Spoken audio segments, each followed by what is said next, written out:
37ನೇ ಶ್ಲೋಕ 336ನೇ ನಾಮ. ಓಂ ಅಶೋಕಸ್ತಾರಣಸ್ತಾರ ಶೂರ ಶೌರ್ಯರ್ಜನೇಶ್ವರ. ಅಶೋಕಸ್ತಾರಣಸ್ತಾರ ಶೂರ ಶೌರ್ಯರ್ಜನೇಶ್ವರ. ಅನುಕೂಲಶ್ಯತಾವರ್ತ ಪದ್ಮನಿಭೇಕ್ಷಣ. ಅನುಕೂಲಶ್ಯತಾವರ್ತ ಪದ್ಮನಿಭೇಕ್ಷಣ. ಅಶೋಕಸ್ತಾರಣಸ್ತಾರ ಶೂರ ಶೌರ್ಯರ್ಜನೇಶ್ವರ. ಅನುಕೂಲಶ್ಯತಾವರ್ತ ಪದ್ಮನಿಭೇಕ್ಷಣ. ಅಶೋಕಃ ತಾರಣಃ ತಾರಃ ಶೂರಃ ಶೌರಿಃ ಜನೇಶ್ವರಃ ಅನುಕೂಲಃ ಶತಾವರ್ತಃ ಪದ್ಮನಿಭೇಕ್ಷಣಃ. 10 ನಾಮ. ದಶನಾಮಕಂ ದಶನಾಮ ಯಸ್ಮಿನ್ ತತ್ ದಶನಾಮಕಂ ದಶನಾಮಕಃ ಶ್ಲೋಕಃ. ಪದ್ಯಂ ದಶನಾಮಕಂ. ಅಶೋಕಃ ಅಂತ ಮೊದಲನೇ ನಾಮ. ಶೋಕ ಅಂದ್ರೆ ಮಾನಸಿಕ ಸಂತಾಪವನ್ನ ಬಿಟ್ಕೊಂಡವನು, ಮಾನಸಿಕ ಸಂತಾಪವಿಲ್ಲದವನು ಅಂತ. ಇಷ್ಟ ವಸ್ತು ವಿಯೋಗಜಂ ಅಥವಾ ವಿಯೋಗಜಃ ಶೋಕ ಅಂತ ಬರೆದಿದ್ದಾರೆ. ಇಷ್ಟವಾದ ವಸ್ತು ವಿಯೋಗವಾದಾಗ ಮನಸ್ಸು ಅನ್ನ ಆಗುವಾಗ ಕುದಿಯತ್ತ, ಕೊತ ಕೊತ ಕೊತ ಕುದಿಯತ್ತಲ್ಲ, ಇದು ತಪ್ಪಲೆ ಅನ್ನ ನೀರು ಹಾಕಿ ತಪ್ಪಲೆ ಅನ್ನ ಆಗುವಾಗ ಕುದಿಯತ್ತಲ್ಲ, ಇಷ್ಟ ವಸ್ತು ವಿಯೋಗ ಆದಾಗ ಕುದು ಬಿಡುತ್ತೆ ಮನಸ್ಸು. ಆ ಕುದು ತಡ್ಕೊಳಕ್ಕೆ ಆಗಲ್ಲ, ಅದು ಮಾನಸಿಕ ಸಂತಾಪ, ಶೋಕ ಅಂತ.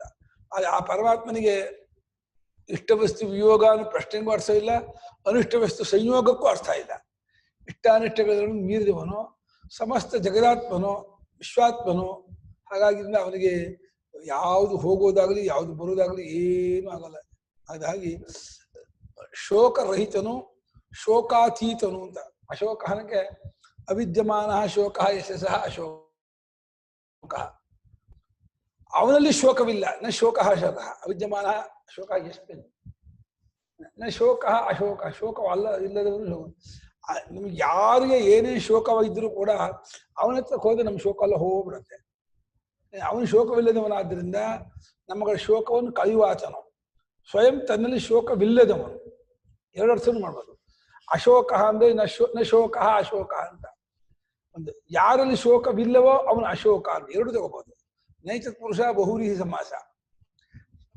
ನೈತತ್ ಪುರುಷರ ಒಂದು ವಿಶೇಷ ಏನು ಅಂದ್ರೆ ಶೋಕವಿಲ್ಲದವನು ಶೋಕವಲ್ಲದವನು ಅಂತ ಆದ್ರೆ, ಶೋಕವಿಲ್ಲದವನು ಬಹುರೀಹಿ, ಶೋಕವಲ್ಲದವನು ಅಂತ ಆದ್ರೆ ಅವನಲ್ಲಿ ಶೋಕವಿಲ್ಲ ಅಂದ್ರೆ ಶೋಕವಂತರಾದವರು ಯಾರೇ ಆದರೂ ಪ್ರೇಮದಿಂದ ಅವರನ್ನ ಸ್ಮರಿಸಿಕೊಂಡರೆ, ಅದರ ನಾಮಸ್ಮರಣೆ ಮಾಡಿದ್ರೆ ಅವರ ಶೋಕವೆಲ್ಲ ಪರಿಹಾರ ಬಿಡುತ್ತೆ. ಶೋಕ ಕೊಳ್ಕೊಳಕ್ಕೆ ಶೋಕ ಇಲ್ದಿರೋ ಜಾಗಕ್ಕೆ ಹೋಗ್ಬೇಕು ನಾವು. ಅದೊಂದೇ ಶೋಕವಿಲ್ಲದಿರೋ ಜಾಗ. ಶೋಕಾತೀತನಾಗಬೇಕಾದ್ರೆ ಇದು ಅಶನಾಪಿಭಾಷೆ ಜರಾಮೃತ್ಯು ಮಧ್ಯೇತಿ. ಶೋಕಮೋಹಂ ಜರಾಮೃತ್ಯು ಮಧ್ಯೇತಿ. ಅಶನಾಪಿಭಾಷೆ ಶೋಕಮೋಹಂ ಜರಾಮೃತ್ಯು ಮಧ್ಯೇತಿ ಅಂತ ಹೇಳಿ ಜರಾಮರಣ ಮೀರುವುದಕ್ಕೆ, ಹಸಿವು ಬಾಯಾರಿಕೆ ಮೀರುವುದಕ್ಕೆ, ಶೋಕಮೋಹಂ ಇರುವುದಕ್ಕೆ ಅವನಲ್ಲಿ ಸೇರ್ಬೇಕು, ಅವನಲ್ಲಿ ಒಂದಾಗಬೇಕು. ಅವನೇ ಆಗಿದೆ ಅಂತ ಅಶೋಕನಾಗಿದ್ದಾನೆ. ಅಷ್ಟೇ ಅಲ್ಲ, ತಾನು ಶೋಕವಿಲ್ಲದವನು ಅಷ್ಟೇ ಅಲ್ಲ, ತಾರಣ ಶೋಕವಂತರಾದವನು ದಾಟಿಸ್ತಾನೆ, ಶೋಕದಿಂದ ಮೇಲೆ ಗೆತ್ತಾನೆ, ಶೋಕರಹಿತರನ್ನಾಗಿ ಮಾಡುತ್ತಾನೆ. ತಾರಯಿತಿ ತಾರಣ, ದಾಟಿಸುವನು ಅಂತ. ದುಃಖದಿಂದ, ಭಯದಿಂದ, ಕಷ್ಟದಿಂದ ನಮ್ಮನ್ನು ದಾಟಿಸುವನಾದ್ರಿಂದ ಅವನಿಗೆ ತಾರಣ ಅಂತ. ತಾರಕನಾಮ ಅಂತ ಪರಮಾತ್ಮನಿಗೆ. ರಾಮ ತಾರಕನಾಮ, ದಿವ್ಯ ತಾರಕ ಅಂದ್ರೆ ಭವಸಾಗರದಿಂದ ನಮ್ಮನ್ನು ದಾಟಿಸುವ ದಿವ್ಯನಾಮ ತಾರಕನಾಮ ಅಂತ ಹೇಳ್ತಾರೆ. ಭಜನೆ ಇದೆ, ತುಂಬಾ ಜನ ಜಗನ್ನಾಥ ಮಾಡ್ತಾರೆ ತಾರಕ ನಾಮ ಅಂತ. ಅದ್ಭುತವಾದಂತಹ ನಾಮ ಅದು ಭಜನೆ. ಹಾಗೆ ತಾರಕನು ಅಂತಂದ್ರೆ ಧನುಜ ವಿರಾಮ. ತಾರಕ ನಾಮ ಧನುಜ ವಿರಾಮ ಪಟ್ಟಾಭಿರಾಮ. ನಮ್ಮನ್ನ ಕಷ್ಟದಿಂದ, ದುಃಖದಿಂದ, ಭಯದಿಂದ ದಾಟಿಸುವಾತನು ತಾರಕನು, ತಾರಣನು. ಅಷ್ಟೇ ಅಲ್ಲ, ತಾರಣನು ನಮ್ಮನ್ನು ದಾಟಿಸುವನು ಅಷ್ಟೇ ಅಲ್ಲ, ತಾರಹ ಸ್ವಯಂ ದಾಟಿದವನು. ದಾಟಿದವರಿಗೆ ದಾಟಿಸೋಕ್ಕಾಗೋದು. ಯಾರು ಸಂಸಾರದಲ್ಲಿ ಮುಳುಗಿರ್ತಾರೋ ಅವರಿಗೆ ನಮ್ಮನ್ನು ಎತ್ತಕ್ಕಾಗಲ್ಲ. ತಾನು ದಾಟಿದವನಾಗಿ ನಮ್ಮನ್ನು ದಾಟಿಸುವವನಾಗಿದ್ದಾನೆ. ಶೋಕರಹಿತನಾಗಿ ಶೋಕವಿಲ್ಲದೆ ಇರುವವನಾಗಿ ಮಾಡ್ತಾನೆ. ಶೋಕವಿಲ್ಲದೆ ಇದ್ದವನಾಗಿ ಮಾಡಿ ತಾನು ಶೋಕಾತೀತನಾಗಿದ್ದಾನೆ. ತಾರಹ ದಾಟಿದವನಾಗಿದ್ದಾನೆ. ಸ್ವಯಂ ಶೂರ, ಶೂರನ ಪರಾಕ್ರಮಿ. ಅವನ ಮುಂದೆ ನಿಂತ್ಕೊಳ್ಳೋರು ಯಾರು ಇಲ್ಲ. ಎಲ್ಲಾ ಶೂರರಿಗೂ ಶಕ್ತಿ ಕೊಟ್ಟವನು ಅವನೇ. ಅವನಿಂದಲೇ ಎಲ್ಲ ಶೂರರಿಗೂ ಶಕ್ತಿ ಬರಬೇಕಾಗಿರೋದು. ಗನಿ ಅವನು. ಶೌರ್ಯ ಧೈರ್ಯ ಪರಾಕ್ರಮಕ್ಕೆ ಗನಿ, ಮೂಲ ರೂಪ, ಮೂಲ ಕಾರಣ, ಮೂಲ ಸ್ಥಾನ. ನಾನು ಅತ್ಯಂತ ಶೂರನು ಅಂತ. ಇನ್ನೊಂದು ಶೌರಿಹಿ. ಶೌರಿನೇ ಶೂರಸೇನನ ಮಗನಾದ ಶೌರ. ಉಗ್ರಸೇನ ಅಲ್ಲ, ಇವನಿಗೆ ಉಗ್ರಸೇನ ತಂದೆ. ಉಗ್ರಸೇನನ ಅಲ್ಲ, ಇವನು ವಸುದೇವನಿಗೆ ಶೂರಸೇನ ಅಂತ ಹೆಸರಿದೆಯಂತೆ. ವಸುದೇವನಿಗೆ ಇದು ಮಾಡಿದ್ದಾರೆ, ವ್ಯಾಖ್ಯಾನ ಮಾಡಿದ್ದಾರೆ. ವಸುದೇವನಿಗೆ ಶೂರಸೇನೆಂದು ಹೆಸರಿದೆ ಅಂತ. ಅದು ಯಾಕೆ ಅಂದ್ರೆ ಶೂರ ವಂಶ ಅದು. ಆ ಶೌರ್ಯ ವಂಶದಲ್ಲಿ ಬಂದವನ ಶೌರಿ ಅಂತ ಹೇಳ್ತಾರೆ. ಆ ವಂಶದವರು ಶೂರಸೇನ ಅಂತ. ಅವನ ವಸುದೇವನಿಗೂ ಶೂರಸೇನ ಹೆಸರಿತ್ತು. ಅದು ಆ ವಂಶದವರೆಲ್ಲ ಅದು ಸರ್ನೇಮ್ ಅದು. ಹಾಗೆ ನಾವು ಶೌರಿ ಹೀರೇನು, ಆ ಶೂರಸೇನ ವಂಶದಲ್ಲಿ ಬಂದವನು, ಅದನ್ನ ಶೌರಿ ಅಂತ. ಮುಂದೆ ಶೂರಸೇನ ಅನ್ನೋ ಹೆಸರು ಬರುತ್ತಲ್ಲ, ಶೂರಸೇನೋ ಯದುಶ್ರೇಷ್ಠ ಸನ್ನಿವಾಸ ಸುಯಾಮನಃ. ಅದರಿಂದ ಆ ವಂಶಕ್ಕೆಲ್ಲ ಶೂರಸೇನ ಹೆಸರಾಯ್ತು. ವಸುದೇವನಿಗೂ ಶೂರಸೇನ ಹೆಸರು. ಅದೆಲ್ಲ ಯಾದವರಲ್ಲಿ ವೃಷ್ಣಿ, ಅಂಧಕ, ಶೂರ ಅಂತ 3-4 ತರಹ. ಸಾತ್ವತ ಅಂತ, ಸಾತ್ವತ, ವೃಷ್ಟಿ, ಅಂಧಕ, ಶೂರ ಅಂತ ಹೇಳಿ 4 ಪಂಗಡದ ಮುಖ್ಯವಾದ 4 ಪಂಗಡ. ಅಲ್ಲಿ ಶೂರಸೇನ ವಂಶದವರ ಕೃಷ್ಣ ಶೌರಿ ಅವನಿಗೆ. ಹಾಗಾಗಿ ಶೌರಿಹಿನೇ ಶೂರಸೇನ ವಂಶದಲ್ಲಿ ಬಂದವನು ಶೌರಿ ಆಗಿದ್ದಾನೆ ಅಂತ. ಇನ್ನೊಂದು ಜನೇಶ್ವರ. ಜನೇಶ್ವರ 2 ಅರ್ಥ ಮಾಡ್ಬೋದು. ಜನಾನಾಂ ಈಶ್ವರ, ಜನೇಶ್ವರ ಅಂತ ಒಂದು. ಜನರಿಗೆ ಅಂದ್ರೆ ಮನುಷ್ಯರು ಎಲ್ಲರಿಗೂ ಒಡೆಯನು ಅಂತ. ನರೋತ್ತಮ, ನರೇಶ್ವರ ಅನ್ನೋ ಹಾಗೆ ಜನೇಶ್ವರ ಅಂತ. ಇನ್ನು ಜನಿ ಹಿಂದೆ ಹುಟ್ಟು ಅಂತ. ಹುಟ್ಟಿದ್ದಕ್ಕೆಲ್ಲ ಈಶ್ವರ ಅವನು ಒಡೆಯನು ಅಂತ. ಜನಿ ಪ್ರಾದುರ್ಭಾವೇ ಧಾತುವಿಗೆ ಜಾಯತೆ ಜನಿ. ಜನಿನಾಂ ಈಶ್ವರ ಜನೇಶ್ವರ. ಜನಿಮತಾಂ ಈಶ್ವರ. ಜನಿಮಂತರು ಅಂದ್ರೆ ಹುಟ್ಟನ್ನುಳ್ಳವರು. ಹುಟ್ಟನ್ನುಳ್ಳವರಿಗೆಲ್ಲ ಈಶ್ವರನಾಗಿದ್ದಾನೆ. ಆದ್ದರಿಂದ ಅವನು ಜನೇಶ್ವರ ಅಂತ ಹಾಗೂ ಅರ್ಥ ಮಾಡ್ಬೋದು. ಜನ ಅಂದ್ರೆ ಲೋಕ ಪ್ರಸಿದ್ಧವಾಗಿ ಜನರು ಅಂದ್ರೆ ಮನುಷ್ಯರು ಅಂತ ಇಟ್ಕೊಂಡು ಅವ್ರಿಗೆಲ್ಲರಿಗೂ ಒಡೆಯರಾಗಿದ್ದಾನೆ ಅವನು, ನಮ್ಗೆಲ್ಲರಿಗೂ ಸ್ವಾಮಿ ಆಗಿದ್ದಾನೆ ಅಂತ. ಇದ್ರಲ್ಲಿ ನಮಗೆ ಏನು ಒಂದು ಕಾನ್ಫಿಡೆನ್ಸ್ ಅಂದ್ರೆ, ನಮಗೆ ಈಶ್ವರ ನಮ್ಮ ಸ್ವಾಮಿ ನಮ್ಮ ಒಡೆಯ ಅಂತ ನಮಗೆ ನಾವು ಅವನ್ನ ಜ್ಞಾಪಿಸ್ಕೊಂಡ್ರೆ ನಮ್ಮ ಜೀವನದಲ್ಲಿ ಏನಕ್ಕೂ ನಮ್ಗೆ ಭಯವೂ ಆಗೋಲ್ಲ, ಏನಕ್ಕೂ ಒಂದು ಕೀಳರಿಮೆನೇ ಬರಲ್ಲ. ಇದು ಥಿಯಾರಿಟಿಕಲ್. ಯಾಕೆ ನಮ್ಮವನು ಸ್ವಾಮಿ ಅವನಾದಾಗ, ನಮ್ಮ ಸ್ವಾಮಿ ನಮ್ಮ ಒಡೆಯ ನಮಗೆ ನಾವು ನಡೆಸುವನು ಅಂತ ಆದಾಗ, ನಮ್ಮವನು ಅಂತ ಆದಾಗ ನಮ್ಗೆ ಯಾತಕ್ಕೆ ಭಯವಾಗಲಿ ಕಷ್ಟವಾಗಲಿ ದುಃಖವಾಗಲಿ ಯಾಕಾಗಬೇಕು? ಭಯವೂ ಕಷ್ಟವೂ ದುಃಖವೂ ಆಗಬೇಕಾದ್ರೆ ಅವನ ಮರಿಬೇಕು. ಅವನ ಸ್ಮರಣೆ ಇಲ್ಲದೆ ಅವನ ಮರೆತವರಾಗಿ ಅವನಿಗೆ ದೂರವಾದ್ರೆ ಅದೇ ಭಯ, ಅದೇ ಕಷ್ಟ, ಅದೇ ದುಃಖ. ಮುಹೂರ್ತಂ ಕ್ಷಣಂ ವಾಪಿ ವಾಸುದೇವೋ ನಿಚಿಂತ್ಯತೆ ಸಾ ಹಾನಿ ತನ್ಮಹಚ್ಛಿದ್ರಂ ಸಾ ಭ್ರಾಂತಿ ಸಾ ಚ ವಿಕ್ರಿಯಾ. ಹಾಗಾಗಿ ಜನರಿಗೆಲ್ಲ ಈಶ್ವರನು, ನಮಗೆಲ್ಲರಿಗೂ ಸ್ವಾಮಿ, ನಮ್ಗೆ ಅತ್ಯಂತ ಆತ್ಮಬಂಧುವನು, ನಮಗೆಲ್ಲ ಅತ್ಯಂತ ಪ್ರಿಯತಮನಾಗಿರ್ತವನು, ಅಂಥ ಮಹಾತ್ಮ ಅವನು, ಅತ್ಯಂತ ನಿಕಟವರ್ತಿ, ಅತ್ಯಂತ ಸಮೀಪದಲ್ಲಿ ನಮ್ಗೆ ಓಡಿದಾನೆ. ಅಷ್ಟೇ ಅಲ್ಲ, ಅನುಕೂಲ. ಏನು ಮಾಡಿದ್ರೆ ನಮಗೆ ಅಡ್ಡಿ ಮಾಡಲ್ಲ. ಹೇಗೆ ಚಿಕ್ಕ ಮಕ್ಕಳು ಏನೋ ಚೇಷ್ಟೆ ಮಾಡ್ತಿದ್ರೆ ದೊಡ್ಡವರು ಅಯ್ಯೋ ಮಾಡಿ, ಮಗು ಅಲ್ವಾ ಮಾಡ್ಲಿ, ಚೇಷ್ಟೆ ಮಾಡಿ ಏನ್ ಚೇಷ್ಟೆ ಮಾಡ್ತಿದ್ದು ದೊಡ್ಡವರು ಮಗುವಿಗೆ ಅದು ಹೇಗೆ ಬಿಟ್ಕೊಟ್ಬಿಡ್ತಾರೋ, ನಾವೆಲ್ಲರೂ ಆ ಪರಮಾತ್ಮನ ಮಕ್ಕಳಾದ್ರಿಂದ ನಮಗೆಲ್ಲರಿಗೂ ಅವನು ಅನುಕೂಲವೇ ಹೇಳ್ಕೊತಾನೆ. ನಾವು ಏನ್ ಕೆಟ್ಟದನ್ನ ಧ್ಯಾನ ಮಾಡಿದ್ರು ನಮ್ಮ ಮನಸ್ಸಿಗೆ ಶಕ್ತಿ ಕೊಡಲ್ಲ ಅನ್ನಲ್ಲ, ಒಳ್ಳೆಯದನ್ನ ಮಾಡಿದ್ರು ಅದಕ್ಕೆ ಅನುಕೂಲವಾಗಿ ಹೇಳ್ಕೊತಾನೆ. ನಾವು ದೇಹದಿಂದಲಾಗಲಿ ಇಂದ್ರಿಯದಿಂದಲಾಗಲಿ ಮನಸ್ಸಿನಿಂದಲಾಗಲಿ ಬುದ್ಧಿಯಿಂದಲಾಗಲಿ ಹೇಗೆ ನಡ್ಕೊಂಡ್ರು ನಮಗೆ ಅನುಗುಣವಾಗಿ ಅನುಕೂಲವಾಗಿ ಇರ್ತಾರೆ. ಈ ಉಪದ್ರಷ್ಟ ಹನುಮಂತಾಚ ಅಂತ ಗೀತೆಯಲ್ಲಿ ಹನುಮಂತ ಒಪ್ಪಿಗೆ ಕೊಡುವಾಚ ಅಂತ. ಹೀಗೆ ನಮಗೆ ಎಷ್ಟು ರೀತಿ ಅನುಕೂಲವಾಗಿದ್ದಾನೆ ಅಂದ್ರೆ, ಹೊರಗಡೆಯಲ್ಲಿ ಅನ್ನ ನೀರು ಗಾಳಿ ಬೆಳಕು ಕೊಟ್ಟು ಆ ರೀತಿ ಅನುಕೂಲವಾಗಿದ್ದಾನೆ. ಎಲ್ಲ ಒದಗಿಸಿಕೊಟ್ಟಿದ್ದಾನೆ. ಒಳ್ಳೆ ಗ್ರಂಥಗಳನ್ನೆಲ್ಲ ಇಟ್ಟಿದ್ದಾನೆ, ಮಹಾತ್ಮನೆಲ್ಲ ಕೊಟ್ಟಿದ್ದಾನೆ, ಒಳ್ಳೆ ವಾತಾವರಣ ಕೊಟ್ಟಿದ್ದಾನೆ, ಒಳ್ಳೆ ಕಾರ್ಯಕರಣ ಸಂಘಾತ ದೇಹೇಂದ್ರಿ ಸಂಘಾತ ಚೆನ್ನಾಗಿ ಇಟ್ಟಿದ್ದಾನೆ, ಅದಕ್ಕೆಲ್ಲ ಶಕ್ತಿಯನ್ನು ತುಂಬುತ್ತಾ ಇದ್ದಾನೆ. ಯಾವ ರೀತಿಯಿಂದಲೂ ಒಂದು ಕಿಂಚಿತ್ತು ಬೇಸರ ಮಾಡ್ಕೊಳ್ಳೋದೇನೆ, ಪ್ರತಿಯೊಂದು ಇಂದ್ರಿಯಕ್ಕೂ ಪ್ರತಿನಿತ್ಯ ಅವನ ಶಕ್ತಿ ತುಂಬುತ್ತಾನೆ. ನಾವು ದಿನ ಕೆಡಿಸ್ತೀವಿ, ಮಾಡಬಾರ್ದನ್ನ ಮಾಡಿ ದೇಹದಿಂದ ಆಯಾಸ ಪಡ್ಕೋತೀವಿ, ಕೇಳಬಾರ್ದನ್ನ ನೋಡಬಾರ್ದನ್ನ ನೋಡಿ ಮಾಡಿ ಇಂದ್ರಿಯಗಳನ್ನ ಆಯಾಸ ಪಡ್ತೀವಿ. ಹಾಗೆ ಕೆಟ್ಟದನ್ನು ಧ್ಯಾನ ಮಾಡಿ ಮನಸ್ಸು ಮನಸ್ಸನ್ನು ಕುರಿಗಡಿಸ್ತೀವಿ. ಹಾಗೆ ತಪ್ಪಾಗಿ ಏನೇನೋ ತಿಳ್ಕೊಂಡು ಕೂಡ ಬುದ್ಧಿಯನ್ನು ಹಾಳು ಮಾಡಿ ಎಲ್ಲಾ ರೀತಿಯಿಂದಲೂ ನಾವು ಅವನಿಗೆ ಪ್ರತಿಕೂಲವಾಗಿ ನಡ್ಕೊಂಡ್ರು ಕೂಡ ಎಲ್ಲ ಅನುಕೂಲವಾಗಿ ನಮ್ಗೆ ಇದಾನಲ್ಲ ಅವನ ಒಂದು ಕಾರಣ ಏನು ಅನ್ನೋಣ. ಎಷ್ಟರ ಮಟ್ಟಿಗೆ ಅಂದ್ರೆ ಏನಾದ್ರು ಯೋಚನೆ ಮಾಡಯ್ಯ, ನೀನ್ ಎಂಥ ಕಾಲ್ತನದು ಕೊಲೆ ಯೋಚನೆಯೋ ಹಿಂಸಾ ಯೋಚನೆಯೋ ಅತ್ಯಾಚಾರ ಏನೇ ಯೋಚನೆ ಮಾಡಿದ್ರು ಅವ್ನು ಯಾವುದಕ್ಕೂ ತಡೆಗಟ್ಟಲ್ಲ. ಯೋಚನೆ ಮಾಡ್ಕೊ, ಯೋಚನೆ ಮಾಡಿ ಮಾಡಿ ಮಾಡಿ ಮಾಡಿ ನಿನ್ ಬುದ್ಧಿ ಸುಸ್ತಾಯ್ತು, ಹಾಳಾಯ್ತು, ನಿದ್ದೆ ಆಯ್ತು, ಅದನ್ನು ಓವರ್ ಆಯಿಲ್ ಮಾಡ್ತಾನೆ. ನಿದ್ದೆಯಲ್ಲಿ ಕರ್ಕೊಂಡು ಹೋಗಿ ಅಪ್ಪ ಸುಸ್ತಾಯ್ತು ಬಾ ಮಾಡ್ತೀನಿ ಅಂತ ಹೇಳ್ಬಿಟ್ಟು ಎಲ್ಲಿಗೆ ನಮ್ಮನ್ನು ನಿದ್ದೆ ಕರ್ಕೊಂಡೋಗಿ ಎಲ್ಲ ಓವರ್ ಆಯಿಲ್ ಮಾಡಿ ಮತ್ತೆ ಕಳ್ಸ್ಕೊಡ್ತಾರೆ ಹೋಗು ಅಂತ. ಯಾವಾಗಲೂ ನಮಗೆ ಅನುಕೂಲವಾಗೇ ಇದ್ದಾನೆ, ಯಾವತ್ತಿಗೂ ನಮ್ಗೆ ಪ್ರತಿಕೂಲ ಇಲ್ಲ.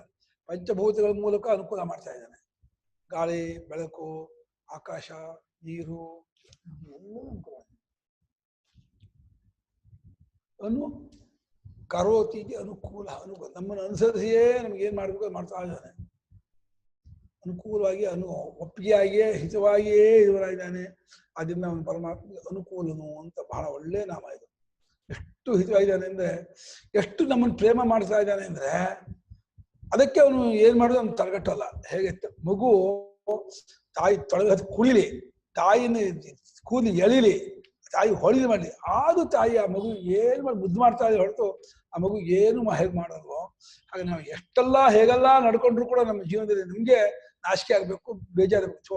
ಎಂತೆಂಥ ವರ್ತನೆ, ಏನೇನೋ ಯೋಚನೆ ಮಾಡ್ತೀನಿ, ಏನೇನೋ ತಿಳ್ಕೊತೀನಿ, ಹೇಗೇಗೋ ಧ್ಯಾನ ನೋಡುದು ಕೇಳಿ ಮಾಡ್ತೀನಿ.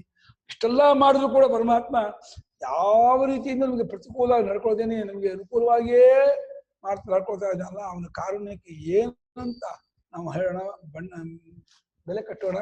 ಅದಕ್ಕೆ ಎಷ್ಟು ತರ ಬಣ್ಣಿಸಿದರೆ ವರ್ಣಿಸಿದರೆ ಅದು ಮುಗಿದು ಅಂತಾಗುತ್ತೆ. ಅಂಥ ಅನುಕೂಲತೆ ಆ ಪರಮಾತ್ಮ ಇರ್ತಕ್ಕದ್ದು. ಶತಾವರ್ತ ಸ್ವಯಂ ತಾನು ಪ್ರತಿ ಯುಗದಲ್ಲೂ ಕೂಡ ಸಂಭವಾಮಿ ಯುಗೇ ಯುಗೇ ಮತ್ತೊಂದು ಅವತಾರ ಮಾಡ್ತಾನೇ ಇರ್ತಾನೆ. ಅವನ ಅವತಾರದ ಉದ್ದೇಶ ಪರಿತ್ರಾಣಾಯ ಸಾಧೂನಾಂ ವಿನಾಶಾಯ ದುಷ್ಕೃತ ಧರ್ಮ ಸಂಸ್ಥಾಪನಾರ್ಥಾಯ ಅಂತ 3. ಹಾಗೆ ಶತ ಆವರ್ತ ಅಂದ್ರೆ ಮತ್ತೆ ಆವರ್ತತೆಯಲ್ಲಿ ರಿಪೀಟ್ ಆಗ್ತಾ ಇರ್ತಾನೆ. ಮತ್ತೆ ಅವತಾರ ರೂಪದಿಂದ ತೋರ್ಕೊಳ್ತಾನೇ ಇರ್ತಾನೆ. ಅದನ್ನು ಗುರುತಿಸುವಂತ ಯೋಗ್ಯತೆ ಆ ದಿವ್ಯ ಚಕ್ಷುಸ್ ನಮ್ಮಲ್ಲಿರಬೇಕು. ರಾಮಾವತಾರದಲ್ಲಿ ಎಷ್ಟು ಜನ ರಾಮನನ್ನ ದೊಡ್ಡವನು ಮಹಾತ್ಮ ಅಂತ ಒಪ್ಕೊಂಡ್ರು, ಎಷ್ಟೋ ಜನ ಗೊತ್ತೇ ಇಲ್ಲ. ಕೃಷ್ಣಾವತಾರದಲ್ಲಿ ಎಷ್ಟು ಜನ ಕೃಷ್ಣನ ಮಹಾತ್ಮ ದೊಡ್ಡವು ಅಂದ್ಕೊಂಡ್ರು. ಕಂಸ, ಜರಾಸಂಧ, ಶಿಶುಪಾಲಾದಿಗಳು ತಿರಸ್ಕಾರವಾಗಿ ನಡ್ಕೊಂಡ್ರು. ಎಲ್ಲರಿಗೂ ಅವನ ದೊಡ್ಡಸ್ತಿಗೆ ವಿಭೂತಿ, ಅವನ ಮಹಿಮೆ ಗೊತ್ತಾಗ್ಬೇಕು ಅಂತಿಲ್ಲಪ್ಪ. ಹಾಗೆ ಪರಮಾತ್ಮನು ಈಗ ಎಲ್ಲಾರು ಅವತಾರ ಮಾಡಿ ದೊಡ್ಡ ಕೆಲಸ ಮಾಡ್ತಿದ್ದೆ ಏನು ಗಪ್ ಚಿಪ್ಪಾಗಿ ಸುಮ್ಮನೆ ಮಾಡ್ತಾ ಇರ್ತಾನೆ. ಗುರುತಿಸ್ಕೊಳ್ಳೋ ಮಹಾತ್ಮರು ಗುರುತಿಸ್ಕೊಳ್ತಾರೆ, ಬಾಕಿಯವರು ಹಾಗೆ ಇರ್ತಾರೆ. ಈ ಪರಮಾತ್ಮನ ಅವತಾರ ಯಾವ್ಯಾವ ರೀತಿ ಇರುತ್ತೆ. ಮಹಾತ್ಮನ ಅವತಾರ ಸ್ವಯಂ ತಾನೇ ಅವತಾರ ಮಾಡೋದು ಉಂಟು. ಭಕ್ತರಿಗೆ ತತ್ವಜ್ಞಾನ ಕೊಟ್ಟು ಅವರ ಮೂಲಕ ಜಗತ್ತಿಗೆ ಅನುಗ್ರಹ ಮಾಡಿಸೋದು ಉಂಟು. ಹಾಗಾಗಿ ಅವನ ಆವರ್ತಾನ ಈಗ ಕಲಿಯುಗದಲ್ಲಿ ಯಾವ ಅವತಾರ ಬರುತ್ತೆ? ಎಷ್ಟು ಜನ ನಮ್ಮ ರಮಣ ಮಹರ್ಷಿಗಳಾಗಿ ಅವತಾರ ಮಾಡಿದ, ಪರಮಾಚಾರ್ಯರಾಗಿ ಅವತಾರ ಮಾಡಿದ, ನಮ್ಮ ಸ್ವಾಮಿಗಳಾಗಿ, ಮಹಾರಾಜರಾಗಿ, ಪರಮಹಂಸರಾಗಿ. ಅಲ್ಲ, ಆ ಯುಗದಲ್ಲಿ ಯುಗಾವತಾರಿಯಾಗಿ ಕೃಷ್ಣ ರಾಮ ಇದ್ದಾಗ ಒಂದಿಲ್ಲ ಈಗ. ಅಲ್ಲ, ಅವನಿಗೆ ಹೇಳಿದಲ್ಲ, 2 ಕಾರಣ ಕೊಟ್ಟಿಲ್ಲ.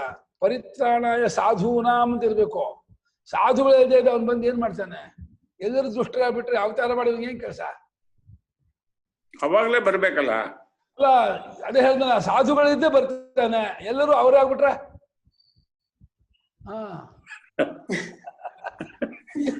ಋಷಿ ಮುನಿಗಳಿದ್ದೆ ಕಾಪಾಡಕ್ ಬರ್ಬೇಕು. ದುಷ್ಕೃತ ಮೀರೋದ್ರಿಂದ ವಿನಾಶ ಮಾಡಕ್ ಬರ್ಬೇಕು. ಕೊರೋನಾ ರೂಪದಿಂದ ಬಂದಿದ್ದಾನಲ್ಲ, ಕರೋನಾ ರೂಪದಿಂದ ಬಂದು ಎಲ್ಲರೂ ತಗೊಂಡು ಹೋಗಿ ಬಂದಿದ್ದಾನೆ. ಯಾವ ರೂಪದಲ್ಲಿ ಬರ್ತಾನೆ ಹೇಳಕ್ಕಾಗಲ್ಲ ಅವ್ರನ್ನ. ಅದು ಇನ್ನು ಮುಂದೆ ಕಾಯ್ತಾ ಇದ್ದಾನ, ಬರ್ತಾನೋ ಅವ್ನು ಹೇಳ್ದಾನಲ್ಲ, ನಾನು ಖಂಡಿತ ಬಂದೇ ಬರ್ತೀನಿ, ಬರದೇ ಇರೋದಿಲ್ಲ. ಯಾಕಂದ್ರೆ ಅಧರ್ಮ ಅತಿಯಾಗಿ ಹೆಚ್ಚಾಯ್ತು ಅಂತ, ಘೋಷಿತವಾದ ಅಧರ್ಮ ಉಂಟಾಯ್ತು ಅಂದ್ರೆ ಬರ್ತಾನೆ ಅಂತ.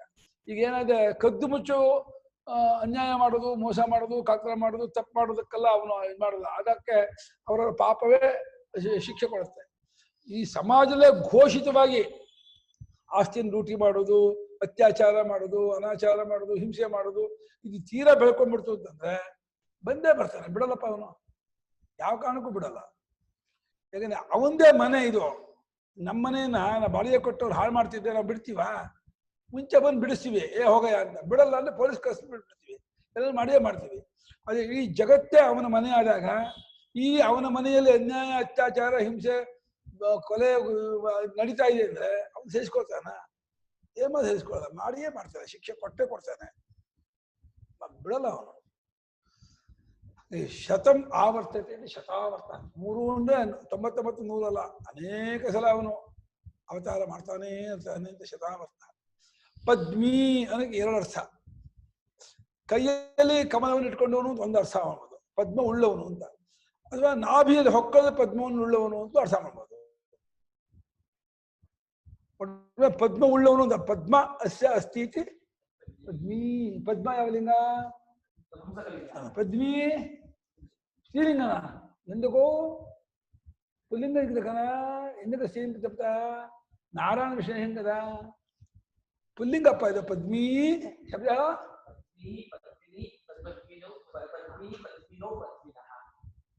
ಆಮೇಲೆ ವೆರಿ ಗುಡ್. ನಕಾರ ಅಂತ ಪುಲ್ಲಿಂಗ ಇದು. ಪದ್ಮಿ ಪದ್ಮಿನೋ ಪದ್ಮಿನ. ಕೇವಲ ಪದ್ಮ ಅಂದ್ರೆ ಯಾವ ಲಿಂಗ? ಅಲಿಂಗ.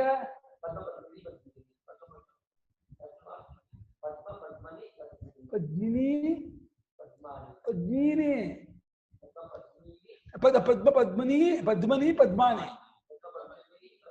ಹಾ, ಪದ್ಮ ಪದ್ಮನಿ ಪದ್ಮಾನಿ. ಪದ್ಮ ಶಬ್ದ ಅದು, ಪದ್ಮಿನಿ ಅಲ್ಲ. ಪದ್ಮ ಪದ್ಮನಿ ಪದ್ಮಾನಿ. ಪದ್ಮ ಪದ್ಮಿ ಪದ್ಮ. ಪದ್ಮ ನಿಭೇಕ್ಷಣ.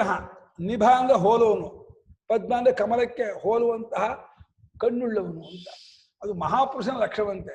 ಯಾರ ಕಣ್ಣು ಒಳ್ಳೆ ಕಮಲದಂತೆಯೇ ಕೋಮಲವಾಗಿಯೂ ಸುಂದರವಾಗಿಯೂ ನೀಳವಾಗಿಯೂ ಒಳ್ಳೆ ಕ್ಯೂಟ್ ಆಗಿರುತ್ತೋ ಆತನು ಮಹಾತ್ಮರಾಗಿರ್ತಾನೆ. ಆತನಲ್ಲಿ ಜ್ಞಾನ, ಐಶ್ವರ್ಯ, ಶಕ್ತಿ ಎಲ್ಲ ವಿಶೇಷವಾಗಿರುತ್ತೆ ಅಂತ ಆ ಲಕ್ಷಣಶಾಸ್ತ್ರಗಳು ಹೇಳ್ತಾ ಇರುತ್ತೆ.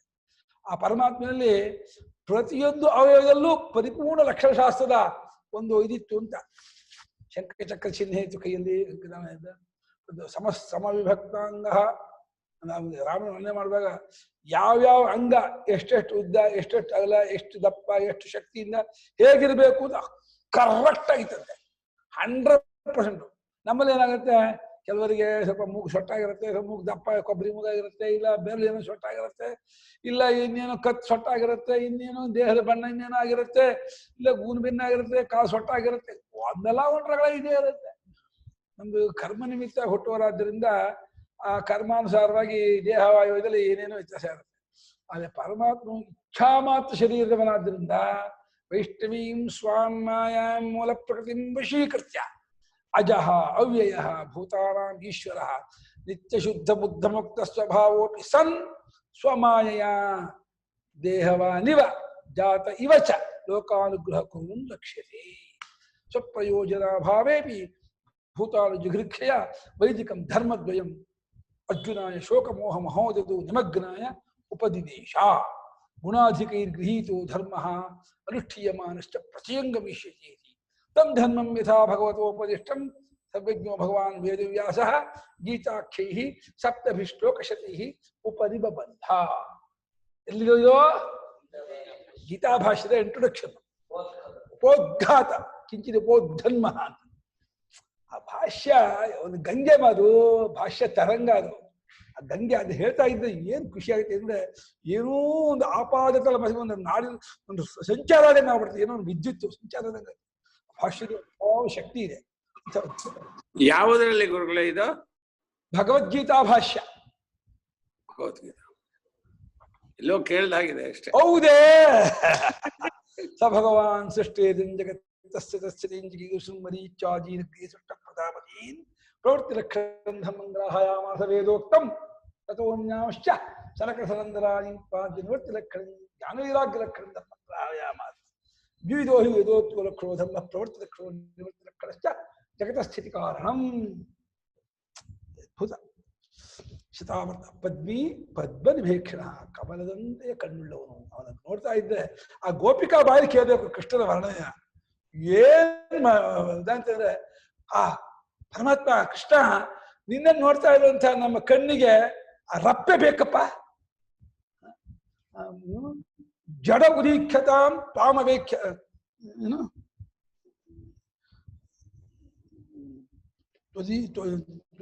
ಜಡ ಉದೀಖ್ಯತಾಂ ತ್ವಾಮವೇಖ್ಯತ.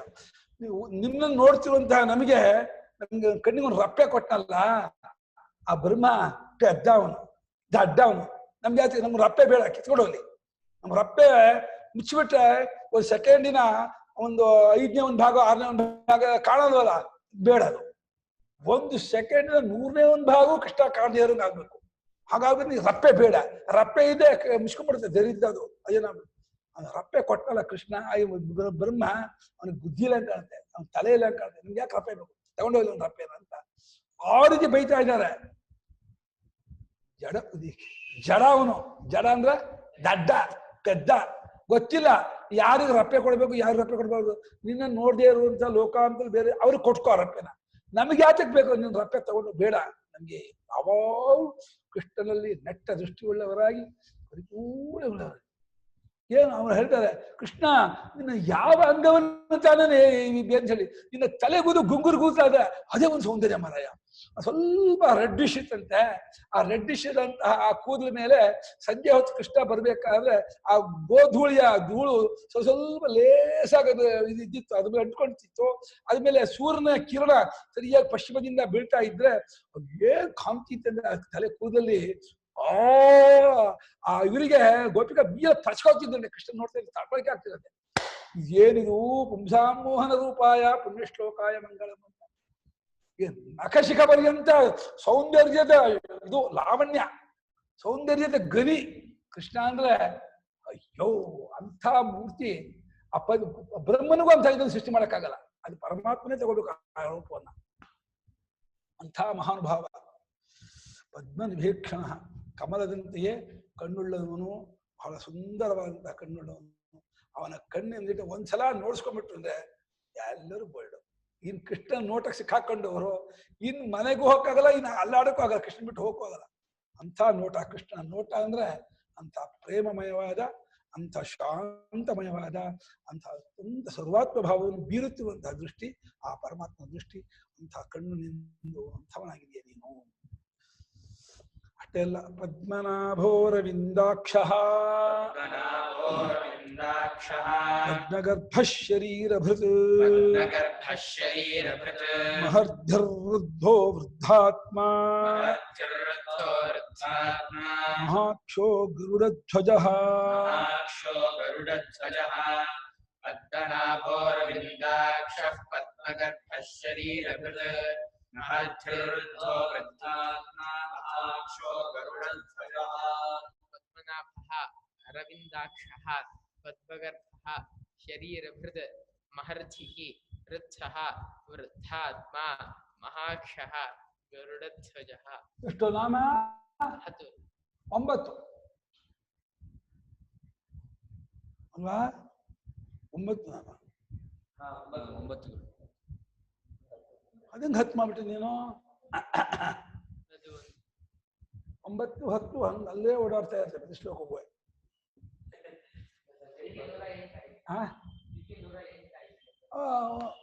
108 ಆಗ್ಬಿಟ್ರೆ ಅಲ್ಲಿಗೆ ಒಂದೊಂದು ಕಮ್ಮಿ 2 ಕಮ್ಮಿ ಆಗಿದ್ದೆ, ಒಂದು ಹೆಚ್ಚು ಇರೋದು.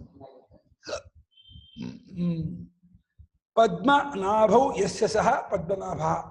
ಯಾವನ ಹೊಕ್ಕಳಿನಲ್ಲಿ ಕಮಲವಿರುತ್ತದೆಯೋ, ಅನೇಕ ಸಲ ಬಂದು 48ನೇ ಶ್ಲೋಕ 148ನೇ ನಾಮ 199ನೇ ನಾಮ ಅಲ್ಲೂ ಕೂಡ ಈ ಪದ್ಮನಾಭ ಅನ್ನೋ ಪದ ಹಿಂದೂ ಬಂದಿತ್ತು. ಅದನ್ನೇ ರಿಪೀಟ್ ಮಾಡ್ತಾ ಇದ್ದಾರೆ ವೇದವ್ಯಾಸರು. ಪದ್ಮನಾಭಿಯಲ್ಲಿ ಹೊಕ್ಕಳದಲ್ಲಿ ಕಮಲವನ್ನು ಹೊಂದಿರ್ತಕೊಂಡು. ಯಾಕೆ ಅಂದ್ರೆ ವಿಶ್ವಕ್ಕೆ ಆಧಾರವಾದಂತಹ ನಾಭಿ. ನಾಭಿಯಿಂದ ಒಂದು ಆಕಾಶವೇ ಅಖಂಡ ಆಕಾಶ ನಡು ಮೈಯ ಅನ್ನೋದು ಅದೇ ಒಂದು ಹೊಕ್ಕಳು, ಅದೇ ನಾಭಿ. ಅದು ಕಮಲಾಕಾರ ನೀರೇ ಕಣ್ಣೀರಿಯಂತೆ ತೋರ್ತಾ ಇದೆ ಆಕಾಶ.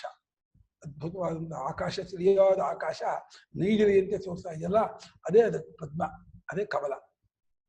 ಪದ್ಮಗರ್ಭ ಪದ್ಮನಾಭ. ಆಮೇಲೆ ಅರವಿಂದಾಕ್ಷ ಎಂದಲ್ಲ, ಪದ್ಮನಿಭೇಕ್ಷಣ ಎಂದಲ್ಲ. ಅರವಿಂದಂ ಅರವಿಂದ ಇವ ಅಕ್ಷಿಣೀ ಯಸ್ಯ ಸಹ. ಅರವಿಂದನ ಕಮಲ ಅರವಿಂದಮ ಶೋಕಂಚ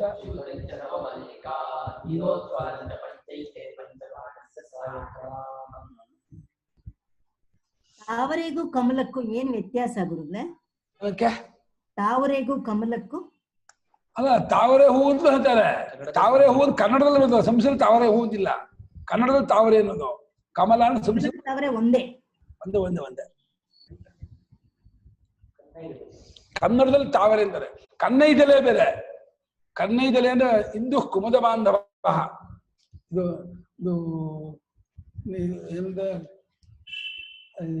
ಕುಮುದ ಅಂತ ಹೇಳಿದ್ರೆ ನೀಲಿಯಾದಂತಹ ಕಮಲ, ಚಂದನ ಕಿರಣಕ್ಕೆ ಅರಳುವಂತಹದ್ದು. ಅದು ನೀಲೋತ್ಪಲ. ಕರೆಕ್ಟ್. ನೀಲೋತ್ಪಲ, ರಕ್ತೋತ್ಪಲ, ಶ್ವೇತೋತ್ಪಲ. ಅರವಿಂದ ಕಮಲದಂತೆಯೇ ಕಣ್ಣುಳ್ಳವನು. ಅಕ್ಷ ಅಂದ್ರೆ ಇನ್ನು ಕಣ್ಣು. ಕಮಲದಂತೆ ಸುಂದರವಾದಂತಹ ಕಣ್ಣುಳ್ಳವನು. ಮತ್ತು ಪದ್ಮಗರ್ಭ ಅನ್ನೋದು. ಪದ್ಮಗರ್ಭ ಅಂದ್ರೆ ಇಲ್ಲಿ ಪದ್ಮ ಅಂದ್ರೆ ಹೃದಯ ಕಮಲವನ್ನು ಪದ್ಮ ಅಂತ ಹೇಳ್ತಾ ಇದ್ದಾರೆ. ಹೃದಯ ಇದೆಯಲ್ಲ, ಹೃದಯವು ಆ ಪದ್ಮಾಕಾರ ಕಮಲಾಕಾರವಾಗಿ ಇರ್ತಕ್ಕದ್ರಿಂದ ಅದರ ಗರ್ಭದಲ್ಲಿ ಇರ್ತಕ್ಕವನು ಅಂತ. ಪದ್ಮನಃ ಪದ್ಮಸ್ಯ ಗರ್ಭೆ ಪದ್ಮಗರ್ಭ ಹೃದಯ ಪದ್ಮೇ ವರ್ತತೆ ಇತ್ಯರ್ಥಃ. ಪದ್ಮ ಅಂದ್ರೆ ಹೃದಯಕ್ಕೆ ಪದ್ಮ ಅಂತ ಹೇಳ್ತಾ ಇದ್ದಾರೆ. ಆ ಹೃದಯವೆಂಬ ಕಮಲದ ಗರ್ಭ ಅಂದ್ರೆ ಒಳಗೆ ಇರ್ತಕ್ಕವನು ಅಂದ್ರೆ ಅಲ್ಲಿ ಯೋಗಿಗಳಿಗೆ ಧ್ಯಾನ ಮಾಡಿದಾಗ ತೋರು ಬರುವನು ಅಂತ. ಯೋಗಿ ಹೃದಯಾನ ಗಮ್ಯಂ. ಯೋಗಿಗಳ ಹೃದಯದಲ್ಲಿ ಧ್ಯಾನ ಕಾಲದಲ್ಲಿ ತೋರು ಬರುವಂತವನಾದ್ರಿಂದ ಅವನ ಪದ್ಮಗರ್ಭ ಅಂದ್ರೆ ಹೃದಯ ಗರ್ಭದಲ್ಲಿ ಹೃದಯ ಕಮಲದ ಒಳಗೆ ತೋರಿ ಬರುವಂತವನು, ಅಲ್ಲಿರ್ತಕ್ಕವನು ಅಂತ ಅರ್ಥ ಪದ್ಮಗರ್ಭ ಅಂತ. ಅದೇ ಅದು ಅಲ್ಲಿ ತೋರು ಬರೋನು ಅಂದ್ರೆ ಅದು ಆಕಾಶ ಅಂತ ಹೇಳ್ತಾರ, ದಹರ ಆಕಾಶ ಅಂತ ಹೇಳಿದ್ರಲ್ಲ, ಅದ ಗುರುಗಳೇ? ಅದನ್ನ ದಹರಾಕಾಶ ಅಂತ ಹೇಳೋದು. ಅಲ್ಲಿರೋ ಜಾಗ ಅಲ್ಪವಾದ್ರಿಂದ ದಹರ, ಅಲ್ಲಿ ಆಕಾಶ ಅಂದ್ರೆ ಎಲ್ಲಕ್ಕೂ ಅವಕಾಶ ಮಾಡಿಕೊಟ್ಟದ್ದು ಅಂತ ಅರ್ಥ. ಆಕಾಶ ಶಬ್ದಕ್ಕೆ ಅರ್ಥವೇ ಆ ಸಮಂತಾತ್ ಕಾಶತೆ. ಇದು ಆಕಾಶ ಎಲ್ಲಾ ಕಡೆಯಲ್ಲೂ ಬೆಳಗ್ಗೆ ತೋರುವಂಥದ್ದು, ಎಲ್ಲವನ್ನೂ ತನ್ನಲ್ಲಿ ಅಡಕ ಮಾಡಿಕೊಂಡಿರುವಂಥದ್ದು, ಇಟ್ಕೊಂಡಿರುವಂಥದ್ದು. ಆಕಾಶಕ್ಕೆ ಸರ್ವಾಧಾರವೋ ಭೂತಾಕಾಶಕ್ಕೂ ಅದು ಆಧಾರವಾಗಿರುವಂಥದ್ದು. ಅದರಿಂದ ಅದನ್ನ ದಹರಾಕಾಶ ಅಂತ ಪರಮಾತ್ಮನೇ ಹೇಳೋದು. ದಹರಾಕಾಶವನ್ನೇ ಯೋಗಿಗಳು ಧ್ಯಾನದಲ್ಲಿ ಧ್ಯಾನ ಮಾಡ್ತಾರೆ. ಅವ್ರಿಗೆ ಆತ್ಮರೂಪದಿಂದ ತೋರ್ಬರ್ತಾನೆ ಆ ಪರಮಾತ್ಮ. ಯೋಗಿಗಳಿಗೆ ಹೃದಯದಲ್ಲಿರುವಂತಹ ಪರಮಾತ್ಮ, ಚಿನ್ಮಾತ್ಮನಾದ ಪರಮಾತ್ಮನು ಆತ್ಮನಾಗಿ ತೋರ್ಬರ್ತಾನಾದ್ರಿಂದ ಅವನು ಪದ್ಮಗರ್ಭ. ಪದ್ಮ ಅಂದ್ರೆ ಹೃದಯ, ಹೃದಯವನ್ನೇ ಪದ್ಮ ಅಂತ. ಅದಕ್ಕೆ ಪದ್ಮಾಕಾರವಾದ್ರಿಂದ ಅದು ಪದ್ಮ ಅಂತ. ಅದನ್ನೇ ಗರ್ಭವನ್ನಾಗಿ ಉಳ್ಳವನು ಅಂದ್ರೆ ಅದರ ಗರ್ಭದಲ್ಲಿರುವ ಮಾಡಿ, ಅದನ್ನ ಗರ್ಭ ಮಾಡಿ, ಅದರ ಗರ್ಭದಲ್ಲಿರುವವನ್ನ ಮಧ್ಯದಲ್ಲಿರುವವನು ಅಂತ ಅರ್ಥ. ಗರ್ಭನ ಉಳ್ಳವನು ಬೇಡ, ಅದರ ಗರ್ಭದಲ್ಲಿ ಇರುವವನು.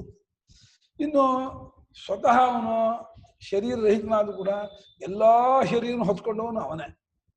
ಅವನ ಸಾನ್ನಿಧ್ಯ ಇರುವವರಿಗೆ ಶರೀರ ಓಡಾಡುತ್ತೆ, ನೋಡುತ್ತೆ, ಕೇಳುತ್ತೆ, ಯೋಚನೆ ಮಾಡುತ್ತೆ, ಎಲ್ಲ ವ್ಯವಹಾರ ಮಾಡುತ್ತೆ. ಅವನು ಬಿಟ್ಟ ಅಂದ್ರೆ ಆಯ್ತದು ಕುಣಪ ಹೆಣ ಬಿಡುತ್ತೆ. ಹಾಗಾದ್ರೆ ಶರೀರವನ್ನು ಹೊತ್ಕೊಂಡವನು ಅವನೇ, ಶರೀರವನ್ನು ಪೋಷಣೆ ಮಾಡುವನು ಅವನೇ, ಶರೀರವನ್ನು ನಡೆಸುವಾತನು ಅವನೇ. ಎಲ್ಲಕ್ಕೂ ಅವನು ನಮಗೆ ಇದಾಗಿ ಕಾರಣ ಇದ್ದಾನೆ. ಹಾಗೆ ಶರೀರ ಹುಡ್ದು ಶರೀರಾಣಿ ಬಿಭರ್ತಿ ಶರೀರ ಭರ್ತ, ಶರೀರಗಳನ್ನ ಹೊತ್ಕೊಂಡಿದ್ದಾನೆ, ಧಾರಣೆ ಮಾಡ್ಕೊಂಡಿದ್ದಾನೆ, ನಡೆಸ್ತಾನೆ. ಅದರಿಂದ ಶರೀರ ಹೊತ್ತು ಅಂತ. ಇನ್ನು ಸಂದರ್ಭ ಸಮಯ ಬಂದಾಗ ಶರೀರ ರೂಪದಿಂದ ತೋರ್ಕೊಳ್ಳೋನು. ಕೃಷ್ಣ ರಾಮಾದಿ ರೂಪದಿಂದ ಶರೀರ ಆಕಾರದಿಂದ ತೋರ್ಕೊಳ್ತಾನೆ ಅಂತ ಮಾಡ್ಬೋದು. ಅವನ ಇನ್ನು ಇಚ್ಛಾ ಮಾತ್ರ ಶರೀರ. ಅವನು ಮಾಯಾಮಯಂ ಶರೀರಂ ಸ್ಯಾತ್ ಪರಮೇಶ್ವರಸ್ಯಾಪಿ ಇಚ್ಛಾವಶಾತ್ ಸಾಧಕಾನುಗ್ರಹಾರ್ಥಂ ಮಾಯಾಮಯಂ ಶರೀರಂ ಅಂತ ಸೂತ್ರ ಭಾಷೆಯಲ್ಲಿ ಶಂಕರಾಚಾರ್ಯ ಬರೀತಾರೆ. ಸರ್ವಜ್ಞನು ಸರ್ವಶಕ್ತನೂ ಆದಂತಹ ಪರಮಾತ್ಮನಿಗೆ ಯಾವುದನ್ನು ಎಲ್ಲಿ ಹೇಗೆ ಏನ್ ತಗೊಳಕ್ಕಾಗಲ್ಲ, ಏನ್ ಬೇಕು ತಗೊಳ್ಬೋದು. ಶರೀರ ಮಹರ್ಧಿ ಮಹಶ್ಚಾಸು ವೃದ್ಧಿಶ್ಚ, ಪರಿಪೂರ್ಣವಾಗಿ ಬೆಳೆದವನು ಅಂತ. ವೃದ್ಧಿಯಿಂದ ಸಮೃದ್ಧಿ. ಅವನ ಸಮೃದ್ಧಿ ಎಷ್ಟು ಅಂತ ಕೇಳಿದ್ರೆ, ಹೆಚ್ಚಾಗೋದು ಕೇಳಿದ್ರೆ ಇನ್ನು ಅದಕ್ಕಿಂತ ಹೆಚ್ಚಾಗಿ ಯಾರಿಗೂ ಆಗಲ್ಲ. ಎಲ್ಲಾ ಜ್ಞಾನೇಶ್ವರ ಶಕ್ತಿ ಬಲ ವೀರ ತೇಜೋಭಿ ಸದಾ ಸಂಪನ್ನ, ಪರಿಪೂರ್ಣ ಆಗಿದ್ದವನು. ವೃದ್ಧಿಯಿಂದ ಅಭಿವೃದ್ಧಿಯಿಂದ ಹೆಚ್ಚಾದವನು, ಎಲ್ಲಾ ರೀತಿಯಿಂದ ಬೆಳೆದವನು ಅಂತ. ವೃದ್ಧಿಯಿಂದ ಮಹಿಮೆಯಿಂದ ಕೂಡಿದವನು, ಹೆಚ್ಚಾದ ಮಹಿಮೆಯಿಂದ ಕೂಡಿದವನು ಅಂತ. ಮತ್ತೆ ವೃದ್ಧ ಅಂದ್ರೆ ಬೆಳೆದವನು ಅಂತ ಅರ್ಥ. ಹಾಗೆ ವೃದ್ಧಿ ವೃದ್ಧ ಬೇರೆ. ವೃದ್ಧಿ ಅನ್ನೋದು ಮಹಿಮೆಯಿಂದ ಎಲ್ಲಾ ತರಹದ್ದಾದ ಮಹಿಮೆಯಿಂದಲೂ ಕೂಡಿಕೊಂಡವನು ಮಹರ್ಷಿ ಗಡಿಮಾದಿಂದ. ವೃದ್ಧ ಅಂದ್ರೆ ತಾನು ಸ್ವಯಂ ಎಲ್ಲನೂ ಪರಿಪೂರ್ಣನು ಅಂತ, ಪೂರ್ತಿ ಬೆಳೆದವನು ಅಂತ. ಹೆಚ್ಚಿನದಾದ ಮಹಿಮೆಯಿಂದ ಕೂಡಿಕೊಂಡವನು ಮಹರ್ಷಿ. ಪರಿಪೂರ್ಣವಾಗಿ ಬೆಳೆದುಕೊಂಡವನು ತುಂಬಿಕೊಂಡವನು ವೃದ್ಧನು. ವೃದ್ಧ ಸಾಧನ ಶಾಸ್ತ್ರ ಮಹರ್ಷಿ ವೃದ್ಧ ಹಾಡಿಕೊಂಡಿದ್ದಾನೆ. ಇನ್ನು ವೃದ್ಧಾತ್ಮ. ವೃದ್ಧಾತ್ಮ ಅಂದ್ರೆ ಎರಡು ಅರ್ಥ. ವೃದ್ಧ ಅಂದ್ರೆ ದೊಡ್ಡವನು, ಹಳೇಬನು, ಪುರಾಣನು ಅಂತ. ಪುರಾಣನಾದ ಆತ್ಮನು ಅಂದ್ರೆ ಅವನಿಗೆ ಮತ್ತೆ ತಂದೆ ತಾಯಿ ಯಾರು ಇಲ್ಲ. ವಿಶ್ವಕ್ಕೂ ತಂದೆ ತ್ವಮೇ ಪಿತಾ ಲೋಕಸ್ಯ ಚರಾಚರಸ್ಯ ಅಂತ. ಎಲ್ಲರಿಗೂ ವೃದ್ಧನಾದಂತಹ ಆತ್ಮನು ಸ್ವರೂಪನು ಅಂತ. ಇನ್ನು ವೃದ್ಧ ಅಂದ್ರೆ ಬೆಳೆದವನಾಗಿರ್ತಕ್ಕವನು ಮಾಡ್ಬೋದು. ಸಮಸ್ತ ಚರಾಚರಗಳ ಎಲ್ಲ ಕಡೆ ತುಂಬಿಕೊಂಡಂತಹ ಆತ್ಮನು ವೃದ್ಧ. ವೃದ್ಧೋ ಧಾತು. ಎಲ್ಲ ಪಶುಪಕ್ಷಿ ಪ್ರಾಣಿಗಳು, ಗಿಡಬಳ್ಳ ಬಳ್ಳಿಗಳದ್ದು, ಜನಮನುಷ್ಯರು, ಎಲ್ಲಾ ಗಂಧರ್ವ ಕಿನ್ನರು ಎಲ್ಲಾರು ಅವನೇ ಬೆಳೆದುಕೊಂಡವನು, ಎಲ್ಲಾರಿಗೂ ತುಂಬಿಕೊಂಡವನು, ತುಂಬಿಕೊಂಡಂತಹ ಆತ್ಮನು ಸ್ವರೂಪದವನು ಅಂತ ವೃದ್ಧಾತ್ಮ, ಬೆಳೆದಂತಹ ಆತ್ಮನು ಅಂತ. ಇವನು ಹಿರಣ್ಯಗರ್ಭ ಪ್ರಜಾಪತಿಯಾಗಿ ಅವತಾರ ಮಾಡಿ ಈ ನಾಮವನ್ನು ಸೃಷ್ಟಿಸಲ್ಪಟ್ಟಿದ್ದಾನೆ ಅಂತ ಕೊಟ್ಟಿದ್ದಾರೆ ಎಂತ ಭಾಷೆ. ಅದು ಅತ್ಯಂತ ಹಿರಿಯ ವೃದ್ಧನಾದ ಆತ್ಮನವನು ಅಂತ. ಇನ್ನು ವಿಶ್ವಕ್ಕೆ ಮೊದಲಿಗನು, ಹೆಚ್ಚಿನವನು, ದೊಡ್ಡವನು ಅಂತ ಅರ್ಥ ವೃದ್ಧಾತ್ಮ ಅಂದ್ರೆ. ಇನ್ನು ಮಹಾಕ್ಷ, ಅವನ ಕಣ್ಣು ನಮ್ಮಾಗೆ 1-2 ಇಂಚು 1 ಇಂಚು ಅಷ್ಟೆಲ್ಲ. ವಿಶ್ವನೆಲ್ಲ ಒಮ್ಮೆಗೆ ನೋಡುವಂತ ಕಣ್ಣು ಅವನಿಗೆ. ಎಲ್ಲಿ ಯಾವ ಮೂಲೆಯಲ್ಲಿ ಎಲ್ಲಿ ಏನ್ ನಡೆದು ಅವನಿಗೆ ಗೊತ್ತಾಗತ್ತೆ. ಸಮುದ್ರದ ಆಳದಲ್ಲಿ, ಅದೇ ಶಾಂತಿಸಾಗರದ ಮಧ್ಯದಲ್ಲಿ 5 ಮೈಲಿ ಆಳ ಇದೆ ಅಂತಾನೆ. ಆ 5 ಮೈಲಿ ಆಳದ ಕೆಳಗೆ ಆ ತಳದಲ್ಲಿ ಯಾವ್ದಾದ್ರು ಒಂದು ಕ್ರಿಮಿಯೋ, ಒಂದು ಹುಳ ಹುಪ್ಪಟವೋ, ಅದೇ ಮೀನೋ, ಯಾವ ಪ್ರಾಣಿ ಅಲ್ಲಿದ್ರು ಕೂಡ ಅದು ಅವನಿಗೆ ಗೊತ್ತು. ಅಲ್ಲಿ ಆ ಪ್ರಾಣಿ ಯಾವ ರೀತಿ ಬದುಕತ್ತೆ, ಯಾವ ರೀತಿ ಹುಟ್ಟತ್ತೆ, ಯಾವ ರೀತಿ ಅದು ಚಲನವಲನೆ, ಅದು ಆಯುಷ್ಯ ಎಲ್ಲವೂ ಅವನಿಗೆ ಗೊತ್ತು. ಅದೆಲ್ಲ ನೋಡ್ತಾನೆ ಇದ್ದಾನೆ. ಅವನ ಅಕ್ಷಾನ ದೃಷ್ಟಿ, ಕಣ್ಣು ಬಹಳ ದೊಡ್ಡದಾದ ಕಣ್ಣು ಅಂದ್ರೆ ವಿಶ್ವವನ್ನೇ ನೋಡುವಂತಹ, ಒಮ್ಮೆಗೆ ಬೆಳಗುವಂತಹ ದೃಷ್ಟಿಯಿಂದ ಕೂಡ್ಕೊಂಡವನು ಮಹಾಕ್ಷ. ಹೆಚ್ಚಿನ ಕಣ್ಣು, ವಿಶೇಷವಾದಂತಹ ವ್ಯಾಪಕವಾದ ಕಣ್ಣುಳ್ಳವನು. ನನಗೆ ಇವತ್ತು ಬೆಳಗ್ಗೆ ಒಂದು ಯೋಚನೆ ಬಂತು. ಈ ವಿಷ್ಣು ಸಹಸ್ರನಾಮದ ಎಲ್ಲಾ ನಾಮವನ್ನು ಎಡಗಡೆ ಪೂರ್ತಿ ಒಂದ್ ಬೈ ಒಂದ್ ಕೈ ಬದುಕೋದು, ಬಲಗಡೆಯಲ್ಲಿ ಸಿಂಪಲ್ ಮೀನಿಂಗು. ಸಿಂಪಲ್ ಮೀನಿಂಗ್ ತುಂಬಾ ಇರಬಾರ್ದು, ಒಂದೇ ಓದ್ಕೊಳ್ಳಿ ಅರ್ಥ ಆಗ್ಬೇಕು. ಆ ತರಹ ಮಾಡ್ಬಿಟ್ಟು ಮಾಡಿದ್ರೆ ಪಾರಾಯಣ ಮಾಡೋದು ಅನುಕೂಲ ಆಗುತ್ತೇನೋ ಅಂತ ಒಂದು ಯೋಚನೆ ಬಂತು. ಅದೊಂದು ಗುರುಗಳು ಹಂಗೆ ಬರ್ಕೊತಾ ಇದ್ದೀನಿ ನಾನು. ಹೌದಾ, ಬೆಸ್ಟ್ ಅದು. ಅದು ಪೂರ್ತಿ ತುಂಬಾ ಈ ಶಂಕರ ಭಾಷೆಯಲ್ಲಿ ಏನಾಗ್ಬಿಟ್ಟಿದೆ ಅಂದ್ರೆ ಅದಕ್ಕೆ ಧಾತು, ಅದಕ್ಕೆ ಇದು ವ್ಯುತ್ಪತ್ತಿ ರೂಪಗಳು, ಅದು ವಿಶೇಷಾರ್ಥಗಳು, ಅದು ಪುರಾಣ ವಾಕ್ಯಗಳು, ಅದೆಲ್ಲ ಕೊಟ್ಬಿಟ್ರೆ ಅದು ವಿಶ್ವಾಸ ಹೇಳ್ಬೇಕಾದ್ರೆ ಅನುಸಂಧಾನ ಮಾಡಕ್ಕೆ ಆಗಲ್ಲ. ಟಕ್ ಟಕ್ ಟಕ್ಕನೆ ಒಂದು ನಾಮಕ್ಕೂ ಒಂದು ಅರ್ಥ ಹೊಳಿತಾ ಹೋಗ್ಬೇಕು. ಆ ರೀತಿ ಸಿಂಪಲ್ ಮೀನಿಂಗು ಒಂದು ಕೆಳಗೆ ಒಂದು ಕೆಳಗೊಂದು ಬರಿಬೇಕು ಮುಂದೆ. ಹಾಗೆ ಬರ್ಕೊಂಡು ಅದಕ್ಕೆ ಅರ್ಥ ಬರೆದ್ರೆ ಅದನ್ನ ಪ್ರಿಂಟ್ ಮಾಡಿದ್ರೆ ಅದು ಹೆಚ್ಚಿಗೆನೂ ಆಗಲ್ಲ. ಹೆಚ್ಚಿಗೆ ಒಂದು 15 ಪೇಜ್ ಆಗ್ಬೋದು. 10-15 ಪೇಜ್ ಆದ್ರೆ ಅದು ಪ್ರಿಂಟ್ ಮಾಡ್ಸೋಕ್ಕೂ ಕಷ್ಟ ಇಲ್ಲ, ಓದೋಕ್ಕೂ ಕಷ್ಟ ಇಲ್ಲ, ಸುಲಭವಾಗಿ ಇಟ್ಕೋಬಹುದು. ನಮ್ಮ ಶ್ರೀದೇವಿ ಸ್ತೋತ್ರ ಪುಸ್ತಕ ಇದೆ, ಅಷ್ಟೇ ಆಗ್ಬೋದು. ಇಂದಕೃತ ಅಷ್ಟಾಗುತ್ತೆ, ಅದು ಇನ್ನೂ 4 ಪೇಜ್ ಹೆಚ್ಚಾಗುತ್ತೆ, ಚೆನ್ನಾಗಿರುತ್ತೆ ಅದು. ಇವರ ಹೆಚ್ಚಿಗೊಮ್ಮೆ 200 ಪೇಜ್ ಪುಸ್ತಕ ಬರೆದಿದ್ದಾರೆ. ಇಷ್ಟ ಪುಸ್ತಕ ಯಾರು ಗೊತ್ತು. ಇದ್ರಲ್ಲಿ ನೋಡೋಣ ಅನ್ನೋದೇ ಹೆಚ್ಚು. ಈ ನಾಮ ನೋಡೋಣ, ಆ 1000 ನಾಮದ ಜೊತೆ 1000 ನೋಡೋಣ ಇದೆ.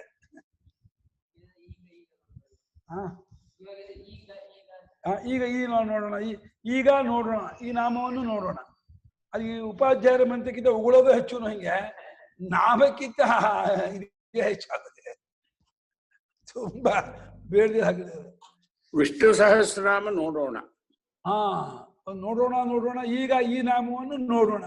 ಅದೇನು ಈಗ ಪೊಲೀಸ್ ಸ್ಟೇಷನ್ ಅಲ್ಲಿ ಇನ್ವೆಸ್ಟಿಗೇಷನ್ ಮಾಡ್ತಾರಲ್ಲ, ಆ ರೀತಿ ಮಾಡೋಣ. ಇದು ರಾಮಕೃಷ್ಣಾಶ್ರಮದ ನೀವ್ ಹೇಳಿದ ತರ ಇದೆ ಇದೆಯಾ? 10 ಪೇಜ್ ಅಷ್ಟೇ. ಹೆಂಗಿರ್ಬೇಕು ಅಂದ್ರೆ ಒಂದು 10-15 ಪೇಜ್ ಒಳಗೆ ಮುಗಿಬೇಕು ಪುಸ್ತಕ. ಕರೆಕ್ಟ್, ಚೆನ್ನಾಗಿದೆ. ಎಷ್ಟಪ್ಪ ಪುಸ್ತಕ ಅದು? ಎಷ್ಟು ಪೇಜ್ ಇದೆ? ಇದರಲ್ಲಿ ವಿಷ್ಣು ಸಹಸ್ರನಾಮಕ್ಕೆ ಅರ್ಥ, ಆಮೇಲೆ ಇದು ನಮಃ ನಮಃ ಅಂತ ಹೇಳ್ತೀವಲ್ಲ ಆ ತರ ಎಲ್ಲ ಇದೆ ಇದ್ರಲ್ಲಿ. ಓ ಹಾಗೆ ಇದು 10 ಪೇಜ್ ಅಷ್ಟೇ ಅರ್ಥ. ಹೌದಾ? ಸಾಕು, ಅಷ್ಟಿದ್ರೆ ಪಾರಾಯಣ ಮಾಡೋರಿಗೆ ಪಾರಾಯಣ ಹೀಗೂ ಪಾರಾಯಣ ಮಾಡ್ಬೋದು. ಹೀಗೆ ಪಾರಾಯಣ ಮಾಡ್ತಾರೆ, ಮೇಲಿನ ವಿಶ್ವಮೆಟ್ರು ಹೆಡ್ಕಾರು ಭೂತ ಪ್ರಭು ಹೀಗೂ ಪಾರಾಯಣ ಮಾಡ್ಬೋದು. ಅದು PDF ಮಾಡ್ಬೋದಮ್ಮ? ಮಾಡ್ಬೋದು, PDF ಮಾಡ್ಬೋದು. ಗೊತ್ತಿಲ್ಲ ಸರ್ ನಂಗೆ ಅದ್ರ ಬಗ್ಗೆ. ಮಹಾಕ್ಷನೇನೋ ವಿಶಾಲವಾದ ಕಣ್ಣುಳ್ಳವನು ಅಂದ್ರೆ ಇಡೀ ವಿಶ್ವವನ್ನೇ ಒಮ್ಮೆಗೆ ಬೆಳಗುವಂತಹ ದೃಷ್ಟಿ ಉಳ್ಳವನು ಅಂತ ಅಷ್ಟೇ ಅರ್ಥ.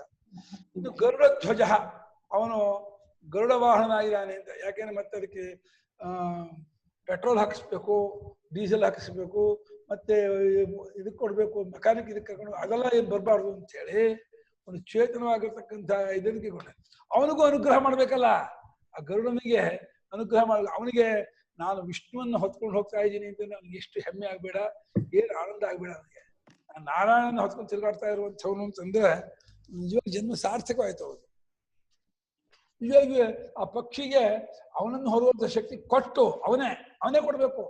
ತನ್ನನ್ನು ಹೊರುವಂತಹ ಶಕ್ತಿಯನ್ನು ಕೊಟ್ಟು ತಾನು ಅದ ಮೇಲೆ ಕೂತ್ಕೊಂಡು ತಾನು ಮತ್ತೆ ಬೆಲ್ಟ್ ಗಿಟ್ ಕಟ್ಕೊಳ್ಳೋದೇನೆ ಆರಾಮಾಗಿ ಅದ್ರ ಮೇಲೆ ಹೋಗ್ತಾ ಇದ್ದಾನೆ ಅಂದ್ರೆ ಇದೇನ್ರಿ ಇದು? ಮೇಲೊಬ್ಬರು ನಮ್ಗೆ ಬಿದ್ಬಿಡ್ತೀವೋ ಹೇಗೆ ಅಂತ. ಸೀತಾದೇವಿ ಆಂಜನೇಯ ಸ್ವಾಮಿ, ಅಮ್ಮ ನಾನೇ ಕರ್ಕೊಂಡು ಹೋಗ್ಬಿಡ್ತೀನಿ, ನೀವು ಕೂರೋದೇ ಬೆಂದ ಮೇಲೆ ಹಾರೇ ಬಿಡ್ತೀನಿ, ಬರೋದೇ ಬನ್ನಿ ಅಂದ್ರು. ಅಯ್ಯೋ ನಂಗೆ ಭಯಪ್ಪ, ನಾನು ಬಿದ್ಬಿಡ್ತೀನಿ ಸಮುದ್ರದಲ್ಲಿ. ಇಲ್ಲ ಅಮ್ಮ, ನಾನು ಇದೆಲ್ಲ ಕಟ್ಟಾಕೊಂಡ್ಬಿಟ್ಟೇನೆ, ಏನೂ ಇಲ್ಲ.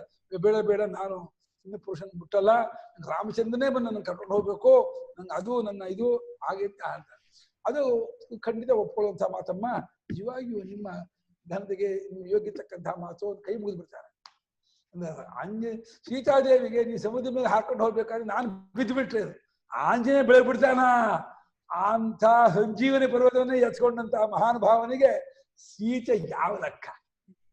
ಒಂದು ಕೈಯಲ್ಲಿ ಹಿಡ್ಕೊಂಡು ಹಾಕೊಂಡ್ಬಿಡ್ತಾನೆ. ನಮ್ಮ ವಿಗ್ರಹ ತಗೊಂಡು ಹೋಗ್ತೀವಲ್ಲ, ಮೊನ್ನೆ ಶಿವ ಪಾರ್ವತಿ ವಿಗ್ರಹ ತಗೊಂಡ್ಬಂದ್ರು ಗಿರಿಜಾ ಕಲ್ಯಾಣಕ್ಕೋಸ್ಕರಾಗಿ. ಒಂದು ಕೈ ಹಿಡ್ಕೊಂಡು ಎತ್ಕೊಂಡು ಹೋಗ್ಬಿಡ್ತಾನೆ. ಹಂಗೆ ನೀನ್ ಹಾಗೆ ಹೋಯ್ತು. ಶಕ್ತಿ ಆಂಜನೇಯ ಅಂದ್ರೆ ವಜ್ರದೇಹ ಮುಗ್ರರೂಪ ಮಭ್ರಮಾರ್ಗಗಾಮೀನಂ ಅಂತ ಅಂಥ ಮಹಾನುಭಾವ. ಗರುಡ ಧ್ವಜ, ಗರುಡ ಧ್ವಜೇ ಯಶ ಸಹ. ಅದ ಗರುಡ ವಾಹನ ಅಂತ ಮಾಡ್ಬೋದು. ಅವನ ರಥದ ಇದಿರ್ತಲ್ಲ ಧ್ವಜ, ಆ ಧ್ವಜಕ್ಕೂ ಗರುಡನ್ನೇ ಇಟ್ಟಿದ್ರು ಅಂತ ಅದನ್ನು ಬೇರೆ ಹೇಳ್ತಾನೆ. ರಥದಲ್ಲಿ ಹೋಗ್ಬೇಕಾದ್ರೆ ಆ ರಥದ ಫ್ಲಾಗು ಧ್ವಜ ಇದೆಯಲ್ಲ, ಅಲ್ಲಿ ಗರುಡ ಇದ್ದ ಅಂದ್ರೆ ಗರುಡ ಧ್ವಜ ಅಂತ. ಇಲ್ಲಿ ಗರುಡ ವಾಹನ ಅಂತ ಅರ್ಥ ಮಾಡ್ತಾ ಇಲ್ಲ ಇವರು. ಧ್ವಜದಲ್ಲಿ ಗರುಡನ್ನು ಕೂಡಿಸ್ಕೊಂಡವನು ಅಂತ. ಯಾಕೆಂದ್ರೆ ಅವನ ಕುದುರೆಗಳಿಗೆ ಬಲಾಹಕ 4 ಕುದುರೆ. ಕೃಷ್ಣನ ರಥದ ಕುದುರೆ ಹೆಸರು ಅಮೃತಕೋಶ ಬರುತ್ತೆ. ಅದು ಹಯಗ್ರೀವ, ಬಲಾಹಕ, 4 ಕುದುರೆ. ಅದರಿಂದ ಒಂದು ಉತ್ತಮವಾದ ರಥ. ಆ ರಥದಲ್ಲಿ ಪರಮಾತ್ಮ ಹೋಗ್ತಿರ್ಬೇಕಾದ್ರೆ ಆ ರಥಕ್ಕೆ ಧ್ವಜ ಇರ್ತದೆ, ಆ ಧ್ವಜದಲ್ಲಿ ಗರುಡ ಕೂತಿರ್ತಾನೆ ಅಂತ. ಗರುಡ ಧ್ವಜ ಅಂತ. ಗರುಡ ಹೇಳಿ. ಟ್ಯಾಬ್ಲೆಟ್ ತಗೋಬೇಕಲ್ಲ? ಹೌದಾ, ಆಯ್ತಲ್ವಾ? ಓಕೆ. ಎಲ್ಲ ಹೋಯ್.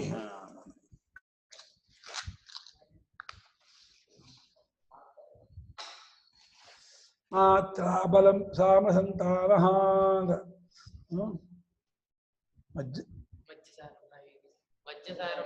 ಮಜ್ಜಸಾರ ಮಹಾವೀರ್ಯ ಸರ್ವಾನ್ ಧಾತು ಶೋಧಯ ಶಂಖಚಕ್ರ ಗದಾಪಾಣಿ ವಾಮ್ ಆಜ್ಞಾಪಯತೆ ಅಚ್ಯುತಃ.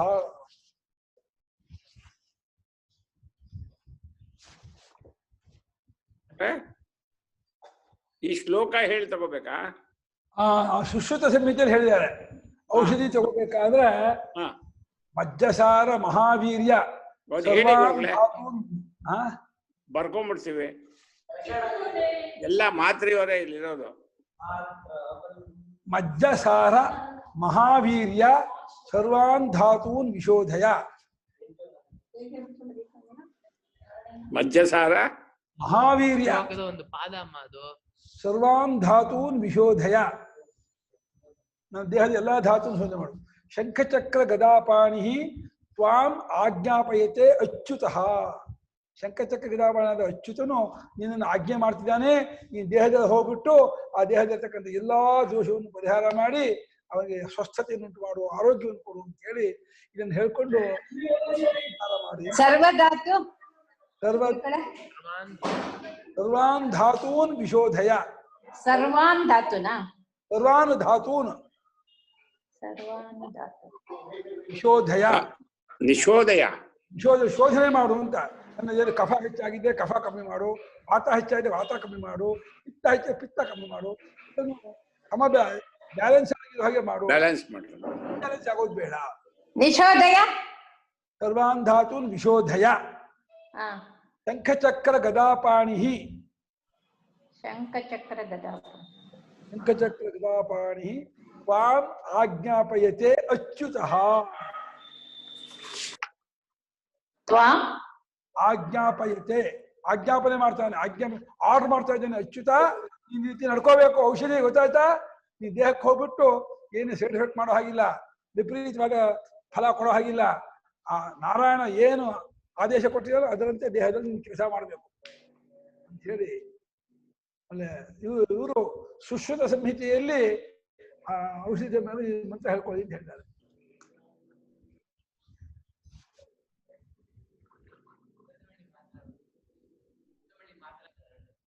ಅಮೃತಮಣಿ ಬೇರೆ, ಇದಂತೂ ಔಷಧಂ ದಿವ್ಯಂ ಬ್ರಹ್ಮವಿಷ್ಣು ಶಿವಾತ್ಮಕವಾದ ನಮ್ದು.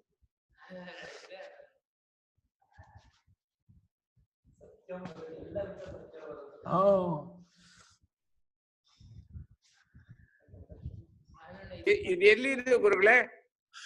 ಯಾವುದೋ ಇದು ಸುಶ್ರುತ ಸಂಹಿತೆ. ಗುರುಗಳೇ ಮೈಕ್ ಇಟ್ಕೋಬೇಕು, ಕೇಳ್ಸಲ್ಲ.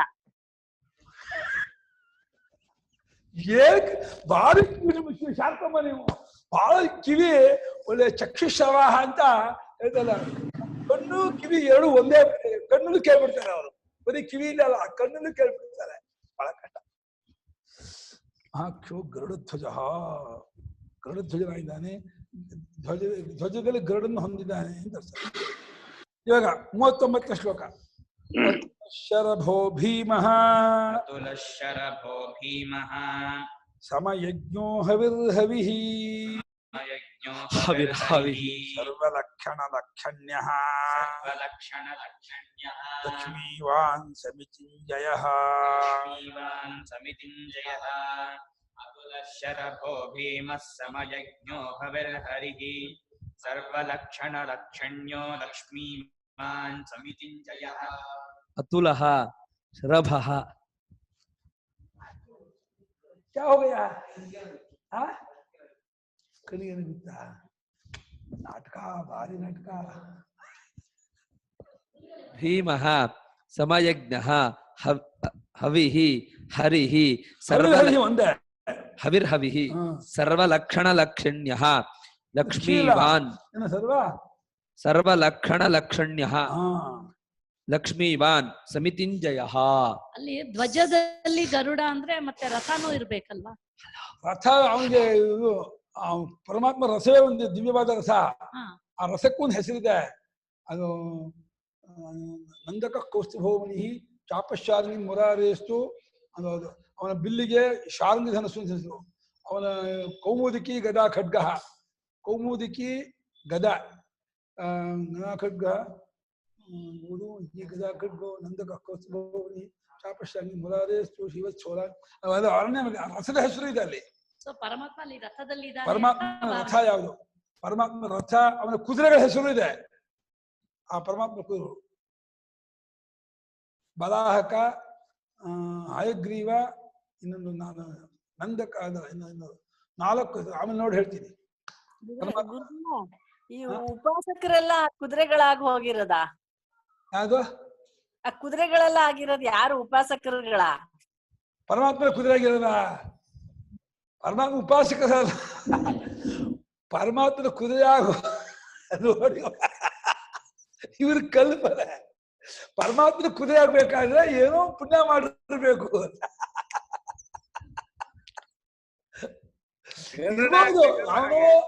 ಯಾವುದೋ ಒಂದು ಪುಣ್ಯಾತ್ಮ ಜೀವಿ ಉತ್ತಮ ಲೋಕಕ್ಕೆ ಹೋಗದೇನೆ ಪರಮಾತ್ಮ ಸೇವೆ ಮಾಡ್ಬೇಕು, ಯಾವ ಜನ್ಮ ಬಂದು ಪರವಾಗಿಲ್ಲ ಅಂತ ಕೇಳ್ಕೊಂಡು ಆ ಪರಮಾತ್ಮನಿಗೆ ಸೇವೆ ಮಾಡುವಂತ ಕುದುರೆ ಜನ್ಮ ಪಡ್ಕೊಂಡು ಪರಮಾತ್ಮ ಸೇವೆ ಮಾಡ್ತಾ ಇದ್ದಿರ್ಬೋದು, ಅದನ್ನು ಅಲ್ಗಳಕ್ಕಾಗಲ್ಲ.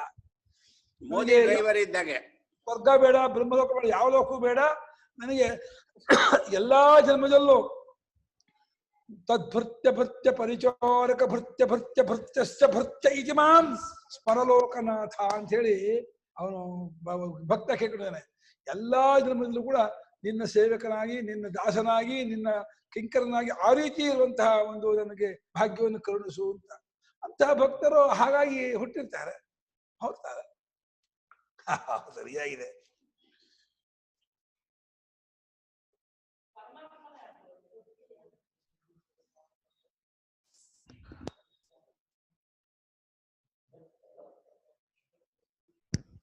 ಪರಮಾತ್ಮನೇ ಆಗ್ಬಹುದು, ಕುದುರೆ ಯಾಕೆ ಅಂತ. ಅದಲ್ಲ, ಅವನಿಗೆ ಪರಮಾತ್ಮ ಸೇವೆ ಮಾಡಕ್ ಅವನಿಗೆ ಅವನಂತಾನೆ, ನನಗೆ ಇಂದ ಪದವಿ ಬೇಡ, ವಿಷ್ಣು ಪದವಿ ಬೇಡ, ಯಾವ ಬೇಡ, ನಂಗೆ ಪರಮಾತ್ಮ ಸೇವೆ ಮಾಡ್ಕೊಂಡಿರುವಂತ ಭಾಗ್ಯ ಕೊಡು, ನಂಗೆ ಅದೇ ಇಷ್ಟ, ನಾನು ಹಾಗೆ ಆಗ್ಬೇಕು ಅಂತ ಆ ರೀತಿ ಬೈಕೆ ಅವನು. ಪರಮಾತ್ಮ ದಾಸನಾಗಿರೋದೇ ನಂಗೆ ಇಷ್ಟ. ಆಯ್ತಾ? ಪದಚ್ಛೇದ 8 ನಾಮ ಇದೆ. ಅತುಲಹ, ಅತುಲಹನೇನು ಹೋಲಿಕೆ ಇಲ್ಲದವನು. ನತ್ವತ್ಸಮೋಸ್ತ್ಯಭ್ಯಧಿಕ ಕುತೋನ್ಯ, ಯಾವನಿಗೆ ಹೋಲಿಕೆ ಇಲ್ಲವೋ, ಸಮಾನತೆ ಇಲ್ಲವೋ, ಹೆಚ್ಚಿನವನೂ ಇಲ್ಲವೋ ಅವನು ಅತುಲ. ತುಲ ಅಂದ್ರೆ ಹೋಲಿಕೆ, ಇವರು ಹೋಲಿಕೆ ಇಲ್ಲದವನಾದ್ರಿಂದ ಅವನು ಅತುಲನು ಅಂತ. ಶರಭ, ಶರಭ ಅಂದ್ರೆ ಏನ್ ಗೊತ್ತಾ? ಅದೇ ಪ್ರಶ್ನೋಪನಿಷತ್ತಿನಲ್ಲಿ ಈ ಶರೀರವನ್ನ ಬಾಣ ಅಂತ ಕರೀತಾರೆ. ಆಮೇಲೆ ಬಾಣನ ಅವಷ್ಟಭ್ಯ ವಿಧಾನಯಾಮಿ. ಶರ ಅಂದ್ರೆ ಬಾಣ, ಇಲ್ಲಿ ಬಾಣ ಶರೀರವನ್ನೇ ಶರೀರ ಅಂತ ಕಂಡು ಅದನ್ನೇ ಶರೀರಂ ಶರಂ ಬಿಭರ್ತಿ ಇತಿ ಶರಭ, ಶರೀರವನ್ನು ಧಾರಣೆ ಮಾಡ್ಕೊಂಡವನು, ಶರೀರವನ್ನು ಹೊತ್ಕೊಂಡವನು ಅಂತ ಅರ್ಥ ಮಾಡಿದ್ದಾರೆ ಭಾಷ್ಯಕಾರರು. ಶರಭ ಅಂದ್ರೆ ಶರೀರಗಳೆಲ್ಲವೂ ಅನಿತ್ಯದಿಂದ ಅವರೊಳಗೆ ಪ್ರತ್ಯೇಗಾತ್ಮನಾಗಿ ಶರೀರ ಹೊತ್ಕೊಂಡವನು ಶರಭ. ಗುರುಗಳೇ, ಒಂದ್ ಪ್ರಾಣಿ ಇದೆ ಅಲ್ವಾ ಶರಭ ಅಂತ? ಪ್ರಾಣಿದೆ, ಹೌದು, ಅದು ಶಲಭ. ಅದು ಶರಭಮಾರಣ್ಯಮನುತೇ ದಿಶಾಮಿತೇನ ಚಿನ್ಮಾನ. ಅದು ಈ ರಾಮೇಶ್ವರದಲ್ಲಿ ಮಾಡಿದಾರೆ ಚಿತ್ರನ. ಶರಭ ಒಂದು ಸಿಂಹದಂತೆ ಇರುತ್ತೆ. ಅದು ಭಾರಿ ಭಾರಿ ಪರಾಕ್ರಮಿ ಪ್ರಾಣಿ. ಅದು ಆನೆಯನ್ನು ಕೂಡ ಹೊಡೆದಾಕತ್ತಂತ, ಅಂಥ ಪರಾಕ್ರಮಿ ಅಂತೆ. 30 ಅಡಿ 40 ಹಾರತ್ತಂತ. ಗುರುಗಳೇ, ಈ ದೇವರಿಗೆ ಹಿಂದ್ಗಡೆ ಪ್ರಭಾವಳಿಗೆ ಶರಭೇಶ್ವರ ಅಂತ ಹಾಕಿರ್ತಲ್ಲ, ಅದ್ಯಾವ್ದು ಗುರುಗಳೇ? ಶರಭೇಶ್ವರ ಅಂದ್ರೆ ಆ ಪ್ರಾಣಿಗೆ ಒಡೆಯ ಅಂತ ಆಗ್ಬಿಡ್ತಾನೆ. ಅದು ಬೇರೆನಾ? ಅದು ಶರಭ ಶರಭೇಶ್ವರ ಬೇರೆ. ಶರಭ ಅಂತಂದ್ರೆ ಅವ್ರು ಹೇಳ್ದಂಗೆ ಶರಭ ಅಂತ ಒಂದು ಪ್ರಾಣಿಯೂ ಇದೆ. ಅದು ಈಗ ಆ ಪ್ರಾಣಿ ಇದಾಗಿದೆ, ಪ್ರಕೃತಿಯಲ್ಲಿ ಮರೆಯಾಗ್ಬಿಟ್ಟಿದೆ, ಪ್ರಕೃತಿಯಲ್ಲಿ ಇಲ್ಲ. ಈಗ ಹೇಗೆ ಕೆಲವು ಇದಿರ್ತಲ್ಲ, ಡೈನೋಸಾರ್ ಡೈನೋಸಾರ್ ಮರೆಯಾಗಿದೆಯೋ ಅದೇ ರೀತಿ ಶರಭ ಮರೆಯಾಗ್ಬಿಟ್ಟಿದೆ. ಆದ್ರೆ ವೇದದಲ್ಲಿ ಇದ್ರೆ ಪರಾಮರ್ಶ ವೇದದಲ್ಲಿ ಇದೆ. ಅದಕ್ಕೆ ಶಲಭ ಅಂತ ಅಂತಾರೆ, ಶರಭ ಅಂತ ಅಂತಾರೆ. ಇಲ್ಲಿ ಯಾರಕ್ಕೆ ಈ ವಿಷ್ಣು ಸಹಸ್ರನಾಮ ಭಾಷ್ಯದಲ್ಲಿ ಆ ಶಂಕರ ಭಾಷ್ಯ ಅಂತ ಪ್ರಸಿದ್ಧಿ ಆಗಿದೆಯಲ್ಲ, ಅಲ್ಲಿ ಏನ್ ಮಾಡಿದ್ದಾರೆ, ಶರ ಅಂದ್ರೆ ಶರೀರ ಶರ ಅಂತ ಮಾಡಿದ್ದಾರೆ. ಅದನ್ನ ವಿಭರ್ತಿ ಹೊತ್ಕೊಂಡವನು, ಧಾರಣೆ ಮಾಡ್ಕೊಂಡವನು, ಪ್ರತ್ಯೇಗಾತ್ಮನಾಗಿ ಶರೀರಕ್ಕೆ ಪ್ರತ್ಯೇಗಾತ್ಮನಾಗಿ ಇರುವಂಥವನು ಅಂತ ಅರ್ಥ ಮಾಡಿದ್ದಾರೆ ಶರಭ ಅಂತ. ಭೀಮ ಅಂದ್ರೆ ಭಯಂಕರನು ಅಂತ ಅರ್ಥ. ಭೀಮು ಭೀಮ ಪರಾಕ್ರಮ, ಭಯಂಕರವಾದ ಪರಾಕ್ರಮ. ಭೀಮ ಅಂದ್ರೆ ಮಹಾಪರಾಕ್ರಮಿ, ಭೀಮ ಅಂದ್ರೆ ಭಯಂಕರನು. ಭೀಮ ಭೀಷ್ಮ ಎಂದ ಭಯಂಕರಕ್ಕೆ ಹೆಸರು. ಭಯಂಕರಕ್ಕೆ ಒಂದು ಪರ್ಯಾಯ ಪದಗಳು ಭೀಮ ಅನ್ನೋದು. ನಾವು ಪಾಂಡವರಲ್ಲಿ ಭೀಮ ಅಂತಂತೀವಲ್ಲ, ಅವನು ಕೂಡ ಭಯಂಕರನಾಗಿದ್ದ. ಅವನು ಬಂದ ಅಂದ್ಬಿಟ್ಟು ಎಲ್ಲ ಹೆದ್ಕೊಂಡು ಹೋಗ್ಬಿಡ್ತಿದ್ದು. ಅಂಥ ಪರಾಕ್ರಮಿ ಆಗಿದ್ದರಿಂದ ಅವನು ಭೀಮ ಅಂತ ಹೆಸರು. ಪರಾಕ್ರಮಿ ಆದವನು, ಭಯಂಕರನಾದವನಿಗೆ ಭೀಮ ಅನ್ನುವಂಥ ಹೆಸರು ಬರುತ್ತೆ. ಅತ್ಯಂತ ಪರಾಕ್ರಮಿ ತಗೋಬಹುದು ಅಥವಾ ಉಗ್ರನು ಅಂತ ತಗೋಬಹುದು.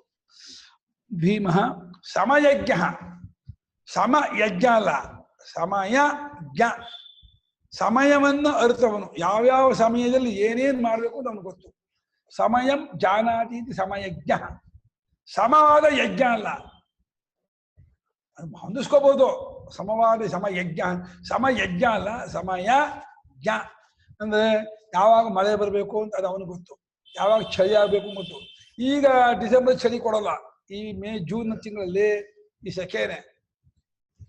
ಮೇ ಜೂನಲ್ಲಿ ಹೇಗಿರ್ಬೇಕು, ಆಗಸ್ಟ್ ಸೆಪ್ಟೆಂಬರ್ ಅಕ್ಟೋಬರ್ ಹೇಗಿರ್ಬೇಕು, ನವೆಂಬರ್ ಡಿಸೆಂಬರ್ ಜನವರಿ ಹೇಗಿರ್ಬೇಕು ಅನ್ನೋದು ಆ ಪರಮಾತ್ಮನು ಆಯಾ ಕಾಲಕ್ಕೆ ಪ್ರಕೃತಿ ಹೇಗಿರ್ಬೇಕು ಅಂತ ತಿಳಿದವನು. ಆಮೇಲೆ ಜನರಿಗೆ ಯಾವ್ಯಾವ ಏನೇನು ಹೇಗೆ ಕೊಡ್ಬೇಕು ಅದು ಗೊತ್ತು ಅವರಿಗೆ. ಯಾರ್ಯಾರು ಏನೇನು ಕರ್ಮ ಮಾಡಿದಾರೋ ಆ ಕರ್ಮ ಮಾಡಿದವರಿಗೆ ಯಾವಾಗ ಅವರಿಗೆ ಐಶ್ವರ್ಯ ಬರಬೇಕು, ಯಾವಾಗ ಮಕ್ಕಳಾಗಬೇಕು, ಯಾವಾಗ ಆರೋಗ್ಯ ಬರಬೇಕು, ಯಾವಾಗ ಅನಾರೋಗ್ಯ ಆಗ್ಬೇಕು, ಯಾವಾಗ ಅವನಿಗೆ ನೆಮ್ಮದಿ, ಯಾವಾಗ ಕಷ್ಟ, ಎಲ್ಲವನ್ನೂ ಬಲ್ಲವನು ಅವನು. ಸಮಯಂ ಜಾನಾತೀತಿ ಸಮಯಜ್ಞ. ಅಥವಾ ಸಮವಾಗಿ ಎಲ್ಲಾ ಯಜ್ಞದಲ್ಲೂ ಇರುವನು ಕೆಲಸ ಮಾಡುವ. ಸಮಸ್ತನ್ ಯಜ್ಞರೂಪ ಸಮಯಜ್ಞ ಹಾಗೂ ಮಾಡ್ಬೋದು. ಅವನು ಯಾರು ಯಜ್ಞ ಮಾಡುವ ಒಬ್ಬ ಇವರು ನಮ್ಮ ಕಡೆಯವರು ಈ ಯಜ್ಞಕ್ಕೆ ನಾನು ಹೋಗ್ಬೇಕು, ಅವ್ರು ಯಾರೋ ಯಜ್ಞ ಮಾಡ್ತಾರೆ ನಮ್ಗೆ ಹಾಗಿಲ್ಲ. ಸಮಸ್ತನ್ ಯಜ್ಞರೂಪ ಸಮಯಜ್ಞ. ಸಮಶ್ಚಾಸು ಯಜ್ಞಶ್ಚ ಸಮಯಜ್ಞ. ಸಮನೂ ಆಗಿದ್ದಾನೆ ಯಜ್ಞರೂಪನೂ ಆಗಿದ್ದಾನೆ ಅಂತ ಮಾಡ್ಬೋದು. ಅದ ಸಮಯ ಯಜ್ಞ. ಇದು ವಿಜಯದಶಮಿ ಅನ್ನೋದಕ್ಕೆ ವಿಜಯದ ಶಮಿ, ವಿಜಯ ದಶಮಿ, ವಿಜಯವನ್ನುಂಟು ಮಾಡುವ ದಶಮಿ ಅಂತ ಅರ್ಥ ಮಾಡ್ಬೋದು. ವಿಜಯದ ಶಮಿ, ಅವತ್ತು ಶಮಿ ಪತ್ರ ಕೊಡ್ತಾರಲ್ಲ, ಅದು ವಿಜಯಕ್ಕೆ ಪ್ರತೀಕವಾದ, ಗೆಲುವಿಗೆ ಪ್ರತೀಕವಾದಂತಹ ಶಮಿ, ಬನ್ನಿ ಪತ್ರ, ಬನ್ನಿ ಎಲೆ. ಅಂದ್ರೆ ವಿಜಯದ ಶಮಿ, ವಿಜಯ ದಶಮಿ ಎರಡು ರೀತಿ ಮಾಡ್ಬೋದು. ದಶಮಿ, ವಿಜಯದ ಶಮಿ. ಹಾಗೆ ಸಮಯಜ್ಞ, ಸಮಯಜ್ಞ ಎರಡು ರೀತಿಯಾಗಿ ಮಾಡ್ಬೋದು. ಸಮಯಜ್ಞ, ಸಮಯಜ್ಞ, ಸಮಯವನ್ನು ಬಲ್ಲವನು ತಿಳಿದವನು ಅಂತ ಅರ್ಥ. ಹವಿರ್ಹವಿ, ಹರಿ, ಹರಿಯಿಂದ ಹರಣಾಧರಿ. ನಾವು ಕೊಟ್ಟಂತಹ ಹವಿಸ್ಸನ್ನ ಅವರವರಿಗೆ ತಲುಪಿಸುವನು ಅವನೇ ಅಗ್ನಿ ಮೂಲಕವಾಗಿ. ಹವಿಹಿನ ತುಪ್ಪ, ಚರು, ಪುರೋಡಾಶ, ಏನೇನು ಹಾಲು ಆಹುತಿ ಕೊಡ್ತೀವೋ ಆ ಆಹುತಿ ಯಾರ್ಯಾರು ತಲುಪಬೇಕೋ ಅದನ್ನು ತಲುಪಿಸುವಾತನು ಈ ಪರಮಾತ್ಮನೇ ಆಗಿದ್ದಾನೆ. ಹವಿರ್ ಹವಿ, ಹವಿಸ್ಸನ್ನ ಹರತಿ, ಹರತಿನ ಒಯ್ತಾನೆ, ತೆಗೆದುಕೊಂಡು ಹೋಗ್ತಾನೆ ಎಂದು ಹವಿರ್ ಹವಿ, ಹರಿ. ಪರಮಾತ್ಮನಿಗೆ ಹರಿಯನ್ನು ಹೆಸರು ಬಂದಿರೋದೆ ನಮ್ಮ ಕಷ್ಟವನ್ನ, ನಮ್ಮ ದುಃಖವನ್ನ, ನನ್ನ ಪಾಪವನ್ನ ಹರಣ ಮಾಡೋದನ್ನ ಅವನು ಹರಿ. ಹರಿರ್ ಹರತಿ ಪಾಪಾನಿ ದುಷ್ಟ ಚಿತ್ತೈರಪಿ ಸ್ಮರನ್ ಅಂತ ಸ್ಮೃತಿ ವಾಕ್ಯ. ದುಷ್ಟ ಚಿತ್ತದವರು ಕೂಡ ಹರಿ ನಾರಾಯಣ ಪರಮಾತ್ಮ ಅಂದ್ಬಿಟ್ರೆ ಪಾಪವನ್ನ ಪರಿಹಾರ ಮಾಡ್ತಾರೆ. ನಾನು ಇವತ್ತು ಅಂತ ಜಗಳಾಡ್ಬೇಕು, ಅಪ್ಪ ಪರಮಾತ್ಮ ನೀನು ಹರಿ ಅಂತ ನಾಮ ಇಟ್ಕೊಂಡು ನನ್ನಲ್ಲಿ ಹೇಗೆ ಪಾಪ ಉಳಿಸ್ಬಿಟ್ಟೆ, ನನ್ನಲ್ಲಿ ಪಾಪ, ನಾನು ನಿನ್ನನ್ನು ಹರಿ ನಾನು ಕೊಂಡಾಡ್ತಿರ್ಬೇಕಾದ್ರೆ ನನ್ನಲ್ಲಿ ಪಾಪ ಇರೋದಕ್ಕೆ ಸಾಧ್ಯ ಇದೆಯಾ ಪರಮಾತ್ಮ? ನನ್ನ ಪಾಪವನ್ನೆಲ್ಲ ಪರಿಹಾರ ಮಾಡೋದು ನಿನ್ನ ಡ್ಯೂಟಿ ಅಲ್ವಾ? ನಾನು ಹರಿ, ನಾನು ನಿನ್ನನ್ನು ಕರೆಯೋದು ನನ್ನ ಡ್ಯೂಟಿ, ನೀನು ನನ್ನ ಪಾಪವನ್ನು ತೊಳೆಯೋದು ನಿನ್ನ ಡ್ಯೂಟಿ. ನಿನಗೂ ಆಣೆ ರಂಗ, ನನಗೂ ಆಣೆ. ನಾನು ಹರಿ ಅಂತ ಹೇಳದೆ ಹೋದ್ರೆ ನನಗೆ ಆಣೆ, ನೀ ನನ್ನ ಪಾಪವನ್ನು ತೊಳೆದೇ ಹೋದ್ರೆ ಅದು ನಿನಗೂ ಆಣೆ. ನೀನು ಹರಿ ಅಂತ ಅಂದ್ಕೊಂಡ್ಬಿಟ್ಟು ನನ್ನ ವಿಷಯಕ್ಕೆ ಮಾತ್ರ ನೀನು ಯಾಕೆ ಬೇರೆ ತರ ನಡ್ಕೊತಿದ್ಯಾ? ನೀನು ಹಾಗೆ ಮಾಡಬೇಡ. ನಾನು ನಿನ್ನನ್ನು ಹರಿಪ್ಪ, ಹರಿ ಸ್ತೋತ್ರ ಮಾಡ್ತಿದ್ದೀನಿ, ನನ್ನ ಪಾಪವನ್ನ, ದುಃಖವನ್ನ, ಕಷ್ಟವನ್ನ ಪರಿಹಾರ ಮಾಡು. ಅವಾಗ ನೀನು ಅನ್ವರ್ಥ ಹರಿ ಆಗ್ತೀಯ. ನೀನು ಹರಿ ಅಂತ ಅನ್ನಿಸ್ಕೋಬೇಕಾದ್ರೆ ನನಗೆ ಆ ಗುಣವನ್ನ, ಇದನ್ನ ಕೆಲಸವನ್ನ ಮಾಡಿಕೊಟ್ರೆ ನೀನು ಹರಿ ಆಗ್ತೀಯ ಅಂತೇಳಿ ಭಕ್ತ ಹೇಳ್ತಾ ಇದ್ದಾರಂತೆ. ಹಾಗೆ ಇಲ್ಲಿ ಹವಿರ್ ಹರಿಹಿ, ಹವಿಸ್ಸನ್ನ ಒಯ್ಯುವನು. ಹರಿ ಅಂದ್ರೆ ಜಿಂಕೆ ಅಂತಲೂ ಇದೆಯಾ ಗುರುಗಳೇ? ಹರಿಣ, ಹರಿಣಾನ ಜಿಂಕೆ, ಹರಿಣ. ಹರಿಣಿ ಅಂತ ಹೇಳಿ ಹೆಣ್ಣು ಜಿಂಕೆ ಹೆಸರು. ಹೆಣ್ಣು ಜಿಂಕೆ ಹರಿಣಿ ಅಂತ ಹೆಂಗಸಿ ಹೆಸರಿಟ್ಕೋತಾರೆ, ಹರಿಣಿ ಅಂತ ಕೆಲವು ಜನ. ಹರಿಣಿ ಅಂತ, ಹರಿಣಿ ಅಂತ. ಹರಿಣಾಕ್ಷಿ, ಹರಿಣಾಕ್ಷಿ ಅಂದ್ರೆ ಜಿಂಕೆ ಅಂತ ಕಣ್ಣುಳ್ಳವಳು ಅಂತ.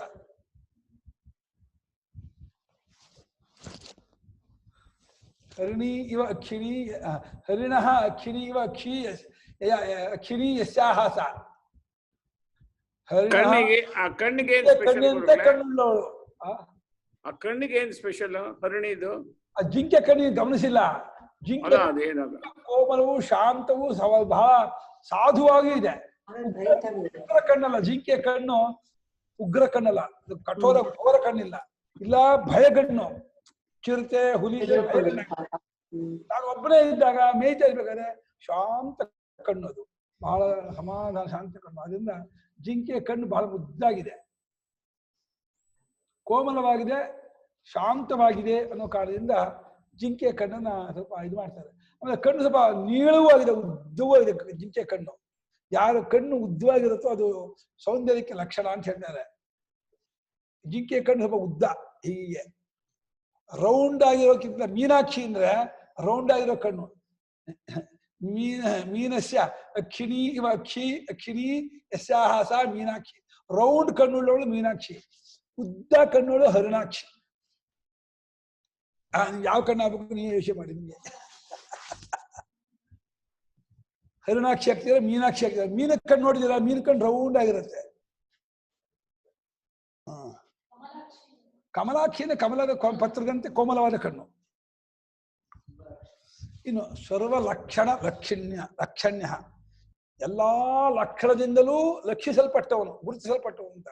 ಯಾವ ಅಂಗವನ್ನು ನೋಡಿದ್ರು ಪರಮಾತ್ಮ ಬೆರಳೇ ನೋಡಿ ಅದರ ಉದ್ದ ಹೇಗಿರ್ಬೇಕು, ಅದರ ಕಾಂತಿ ಹೇಗಿರ್ಬೇಕು. ಅವನ ಎಲ್ಲ ಬೆರಳುಗಳು ಕಮಲದಂತೆ ಕೆಂಪಾಗಿ ಫಳಫಳ ಹೊಳಿತಾ ಇದೆ, ವರ್ತುಳವಾಗಿದೆ ಅಂತೆ, ರೌಂಡ್ ಆಗಿದೆ, ನೀಳವಾಗಿದೆ, ತುದಿ ಕೆಂಪಾಗಿದೆ. ಆ ಉಗುರು ಕೂಡ ಒಳ್ಳೆ ಇದರಿಂದ ನೀವು ಪಾಲಿಶ್ ಮಾಡ್ಕೋತಿರಲ್ಲ ಹೊಳೆಯಕ್ಕೆ, ಅದು ಪಾಲಿಶ್ ಮಾಡದೇನೆ ಹೊಳಿತಾ ಇರುತ್ತೆ ಪರಮಾತ್ಮನ ಇದು ಉಗುರು. ಫಳ ಫಳ ಫಳ ಫಳ ಹೊಳಿತಾ ಇದೆ. ಅದು ಒಂದು ಬಹಳ ಮಾದ ಬುದ್ಧಾಗಿರ್ತಕ್ಕಂತಹ ಇದು ಉಗುರು ಪರಮಾತ್ಮಂದು. ಹಾಗೆ ಉಗುರಾಗಲಿ ಕೈ ಆಗಲಿ ಅದು ಅವನು ಹೇಳ್ತಾರೆ ಆನೆಯ ಸೊಂಡದಂತೆ ನೇತು ಬಿದ್ದಂತ ಎರಡು ತೋಳುಗಳು ಅಂತ ರಾಮನು ವರ್ಣನೆ ಮಾಡ್ತಾರೆ. ಅಂದ್ರೆ ಆನೆಯ ಸೊಂಡ್ಲು ಹೇಗೆ ಬಲಿಷ್ಠವಾದಂತಹ ಸೊಂಡ್ಲೋ ಆ ರೀತಿ ಬಲಿಷ್ಠವಾದಂತಹ ತೋಳು ರಾಮನ ತೋಳು ಅಂತ. ಎಷ್ಟು ಸಲ ಆ ಬಿಲ್ಲಿನ ಕುರಿಯನ್ನು ಎಳೆದ್ರು ಆ ಕೈಗೆ ಸುಸ್ತು ಅನ್ನೋದೇ ಇಲ್ಲ. ನಮ್ಗೆ ಒಂದು 15 ಆಯ್ತಪ್ಪ ಸುಸ್ತಾಯ್ತು ಇಷ್ಟು ಬಿಡ್ತೀವಿ, ನಮ್ಗೆ ಎಳೆಯಕ್ಕೆ ಆಗಲ್ಲ, ಕೈ ಬಿದ್ದೋಗ್ಬಿಡುತ್ತೆ. ಅವನ ಕೈಗೆ ಅತೀವ ಸಮರಂ ದೃಷ್ಟ ಹರುಷಂ ಯಸ್ಯೋಪಜಾಯತೆ ಅಂತ ರಾಮಚಂದ್ರನಿಗೆ ಯುದ್ಧ ನೋಡ್ತಿದ್ರೆ ಖುಷಿ ಹೆಚ್ಚಾಗ್ತಿತ್ತಂತೆ, ಬಲೆ ಯುದ್ಧ ಮಾಡ್ತಿದ್ದಂತೆ. ಎಲ್ಲಾ ಲಕ್ಷಣದಿಂದಲೂ ಲಕ್ಷಿಸಲ್ಪಟ್ಟವನು, ಗುರುತಿಸಲ್ಪಟ್ಟವನು, ಕೂಡಿಕೊಂಡವನು, ಅದೆಲ್ಲ ತುಂಬಿಕೊಂಡವನು ಅಂತ. ಪರಿಪೂರ್ಣ ಎಲ್ಲಾ ಅವಯವಗಳಲ್ಲೂ ಆ ಲಕ್ಷಣಶಾಸ್ತ್ರ ಹೇಳಿದಂತಹ ಲಕ್ಷಣದಿಂದ ಕೂಡಿಕೊಂಡದ್ದಾದ ಅವನ ಒಂದು ತಲೆ ಆಗಲಿ, ಹಣೆ ಆಗಲಿ, ಹಣೆ ಹೇಗೆ ಪಾಲನೇತ ವಿಶಾಲವಾದ ಹಣೆ, ನೀಳವಾದ ಕಣ್ಣು, ಸಂಪಿಗೆಯಂತೆ ಮುಖ, ಒಳ್ಳೆ ಬಿಲ್ಲಿನಂತೆ ಬಾಯಿ, ಒಳ್ಳೆ ಇದರಂತೆ ಚುಬುಕ, ಗಲ್ಲವೂ ಕೂಡ ಒಳ್ಳೆ ಇದರ ಮೂಸಂಬಿ ಅರ್ಧ ಮಾಡಿದಿರ್ತಲ್ಲ ಆ ಇದಾಗಿರ್ತಕ್ಕಂಥ ಚುಬುಕ, ಮೂಸಂಬಿ ಅರ್ಧದ ಚುಬುಕದ ಆ ಕಂಬು ಗ್ರೀವ, ಆ ಕಂಠ ಒಳ್ಳೆ ಶಂಖದಂತೆ ಕಂಠ ಆಗುದು, ವಿಶಾಲವಾದ ಎದೆ, ನೀಳವಾದ ತೋಳು, ಅದು ಉದರವಾದಂತಹ ಇದು. ಏನು ಅವನ ಅವಯವನ್ನ ಆ ವರ್ಣನೆ ಮಾಡಿ ನೋಡ್ಬಿಟ್ರೆ ದಿವ್ಯ ಸುಂದರ, ದಿವ್ಯ ಇದು ಸಮಸ್ತ ಸುಂದರಾಂಗ, ಸುಂದರ ಮೂರ್ತಿ ಅವನು. ಎಲ್ಲಾ ಲಕ್ಷಣದಿಂದಲೂ ರಕ್ಷಿಸಲ್ಪಟ್ಟಂತಹ ಪರಮಾತ್ಮ. ಸ್ವಯಂ ಲಕ್ಷ್ಮೀವಾನ್, ಎರಡರ್ಥ. ಲಕ್ಷ್ಮಿ ಅನ್ನುವಂಥ ಪತ್ನಿಯನ್ನು ಹೊಂದಿರುವನು ಅಂತ ಅರ್ಥ ಆಗ್ಬೋದು. ಲಕ್ಷ್ಮಿಯಿಂದ ಎಲ್ಲಾ ತರಹಂತಾದ ಸಂಪತ್ತಿಯನ್ನು ಕೂಡ್ಕೊಂಡವನು ಅಂತ. ಭವತಿ ಸಾಹಸ್ರೀವಾ ಏಷಾ ಲಕ್ಷ್ಮೀ ಇದಂ ಹತೋ ಲಕ್ಷ್ಮೀ ಪಶೂನವೃಂದೇ ಯದೋ ಸಹಸ್ರಂ ಪಶೂನ್ವಾ ಅಥ ವೈ ಭವತಿ ಸಾಹಸ್ರೀವಾ ಏಷಾ ಲಕ್ಷ್ಮೀ ಲಕ್ಷ್ಮೀಯೈವ ಪಶು. ಸಂಪತ್ತು ಸುರಿದು ಬರುತ್ತಂತೆ ಇಷ್ಟು ಲಕ್ಷ್ಮೀವಾನ್, ಕಾಂತಿ ಉಳ್ಳವನು, ಸಂಪತ್ತುಳ್ಳವನು, ಮತ್ತೆ ಲಕ್ಷ್ಮೀ ಸಮೇತನು, ರಮಾ ಸಮೇತನು ಆಗಿರ್ತಕ್ಕವನು ಅಂತ ಆಗರ್ಥ ಮಾಡೋದು. ಸಮಿತಿ ಜಯ. ಸಮಿತಿ ಅಂದ್ರೆ ಇದು ಸೇನೆ, ಯುದ್ಧದಲ್ಲಿ ಗೆಲ್ಲುವಂಥವನು ಅಂತ. ಸಮಿತಿ ಜಯತಿ ಐತಿ ಸಮಿತಿ ಜಯ. ಯುದ್ಧವನ್ನು ಗೆಲ್ಲುವಾತನು, ಯುದ್ಧದಲ್ಲಿ ಜಯಶೀಲನು ಅಂತ ಅರ್ಥ. ಸೇನೆಗೆ ಸಮಿತಿ ಅಂತಾರೆ. ಸಮ್ಮನ್ನು ಚೆನ್ನಾಗಿ ಕೂಡಿಕೊಂಡಂತ ಜಮಾವಣೆ ಆಗಿರ್ತಕ್ಕಂಥ ದೊಡ್ಡ ಸೈನ್ಯಕ್ಕೆ ಸಮಿತಿ ಅಂತ ಹೇಳ್ತಾರೆ. ಅದನ್ನು ಗೆಲ್ಲುವಂತಹ ಸ್ವಭಾವ ಅಂದ್ರೆ ಎಷ್ಟೇ ದೊಡ್ಡ ಸೈನ್ಯ ಇರಲಿ ಅವನ ಮುಂದೆ ಒಬ್ಬನೇ ಸಾಕು. ಅವನು ಯಾವ ಸಹಾಯಕನು ಇಲ್ದೇನೆಯೇ ದೊಡ್ಡ ಸೈನ್ಯವನ್ನು ಕೂಡ ಗೆಲ್ಲುವಂತಹ ಪರಾಕ್ರಮಿ ಆಗಿರ್ತಕ್ಕವನು, ಅಂತ ಶೂರನು, ಧೀರನು, ವೀರನು ಆಗಿರ್ತಕ್ಕವನಾದ ಆ ಪರಮಾತ್ಮನಿಗೆ ಸಮಿತಿಂಜಯ. ಯುದ್ಧದಲ್ಲಿ ಗೆಲ್ಲುವ ಸ್ವಭಾವದವನು, ಜಯಶೀಲನು ಅಂತ ಅರ್ಥ. ಸಮಿತಿಂಜಯ ನಿತ್ಯ ಜಯಶೀಲನು, ಯುದ್ಧದಲ್ಲಿ ಸೋಲೇ ಇಲ್ಲ. ಎತ್ತ ಯೋಗೇಶ್ವರ ಕೃಷ್ಣ ಯತ್ರ ಪಾರ್ಥೋಧನುರ್ಧರಃ ತತ್ರ ಶ್ರೀಃ ವಿಜಯಃ ಭೂತಿಃ ಧ್ರುವ ನೀತಿಃ. ಸಂಪತ್ತು, ಕಾಂತಿ, ಗೆಲುವು ಎಲ್ಲವೂ ಅಲ್ಲೇ. ಆ ನಾರಾಯಣ ಎಲ್ಲಿದಾರೋ ಅಲ್ಲೇ ಗೆಲುವು, ಅಲ್ಲೇ ಧರ್ಮ, ಅಲ್ಲೇ ಕಾಂತಿ, ಅಲ್ಲೇ ವಿಭೂತಿ, ಅಲ್ಲೇ ಸಮೃದ್ಧಿ, ಅಲ್ಲೇ ಸಮಸ್ತ ಇದು ಸಂಪತ್ತು. ಸಮಿತಿ ಜಯ. ಗುರುಗಳೇ ಧ್ರುವಾನೀತಿ ಅಂದ್ರೇನು? ಅಮ್ಮ ಧ್ರುವಾನೀತಿ ಅಂದ್ರೇನು? ಧ್ರುವ ಅಂದ್ರೆ ಅಲ್ಲ, ನಿತ್ಯವಾದ ಶಾಶ್ವತವಾದಂತಹ ನೀತಿ ಅಲ್ಲೇ ಇರೋದು ಅಂತ, ಅಲ್ಲೇ ಇರುತ್ತೆ ಅಂತ. ನಿತ್ಯವಾದ ಶಾಶ್ವತವಾದ ನೀತಿ ಅಂತ. ಅದಕ್ಕೆ ಧ್ರುವವಾದ ಅಂದ್ರೆ ಎಂದೆಂದಿಗೂ ಬದಲಾವಣೆ ಆಗಿದೆ, ನಿತ್ಯವಾದ ಏಕರೂಪವಾದ ನೀತಿ, ಶಾಶ್ವತವಾದ ನೀತಿ, ಖಂಡಿತವಾದ ನೀತಿ ಧರ್ಮ. ಇಲ್ಲಿಗೆ 362 ಪ್ರಶ್ನೆ ಇದೆಯಾ ಕೇಳಿ.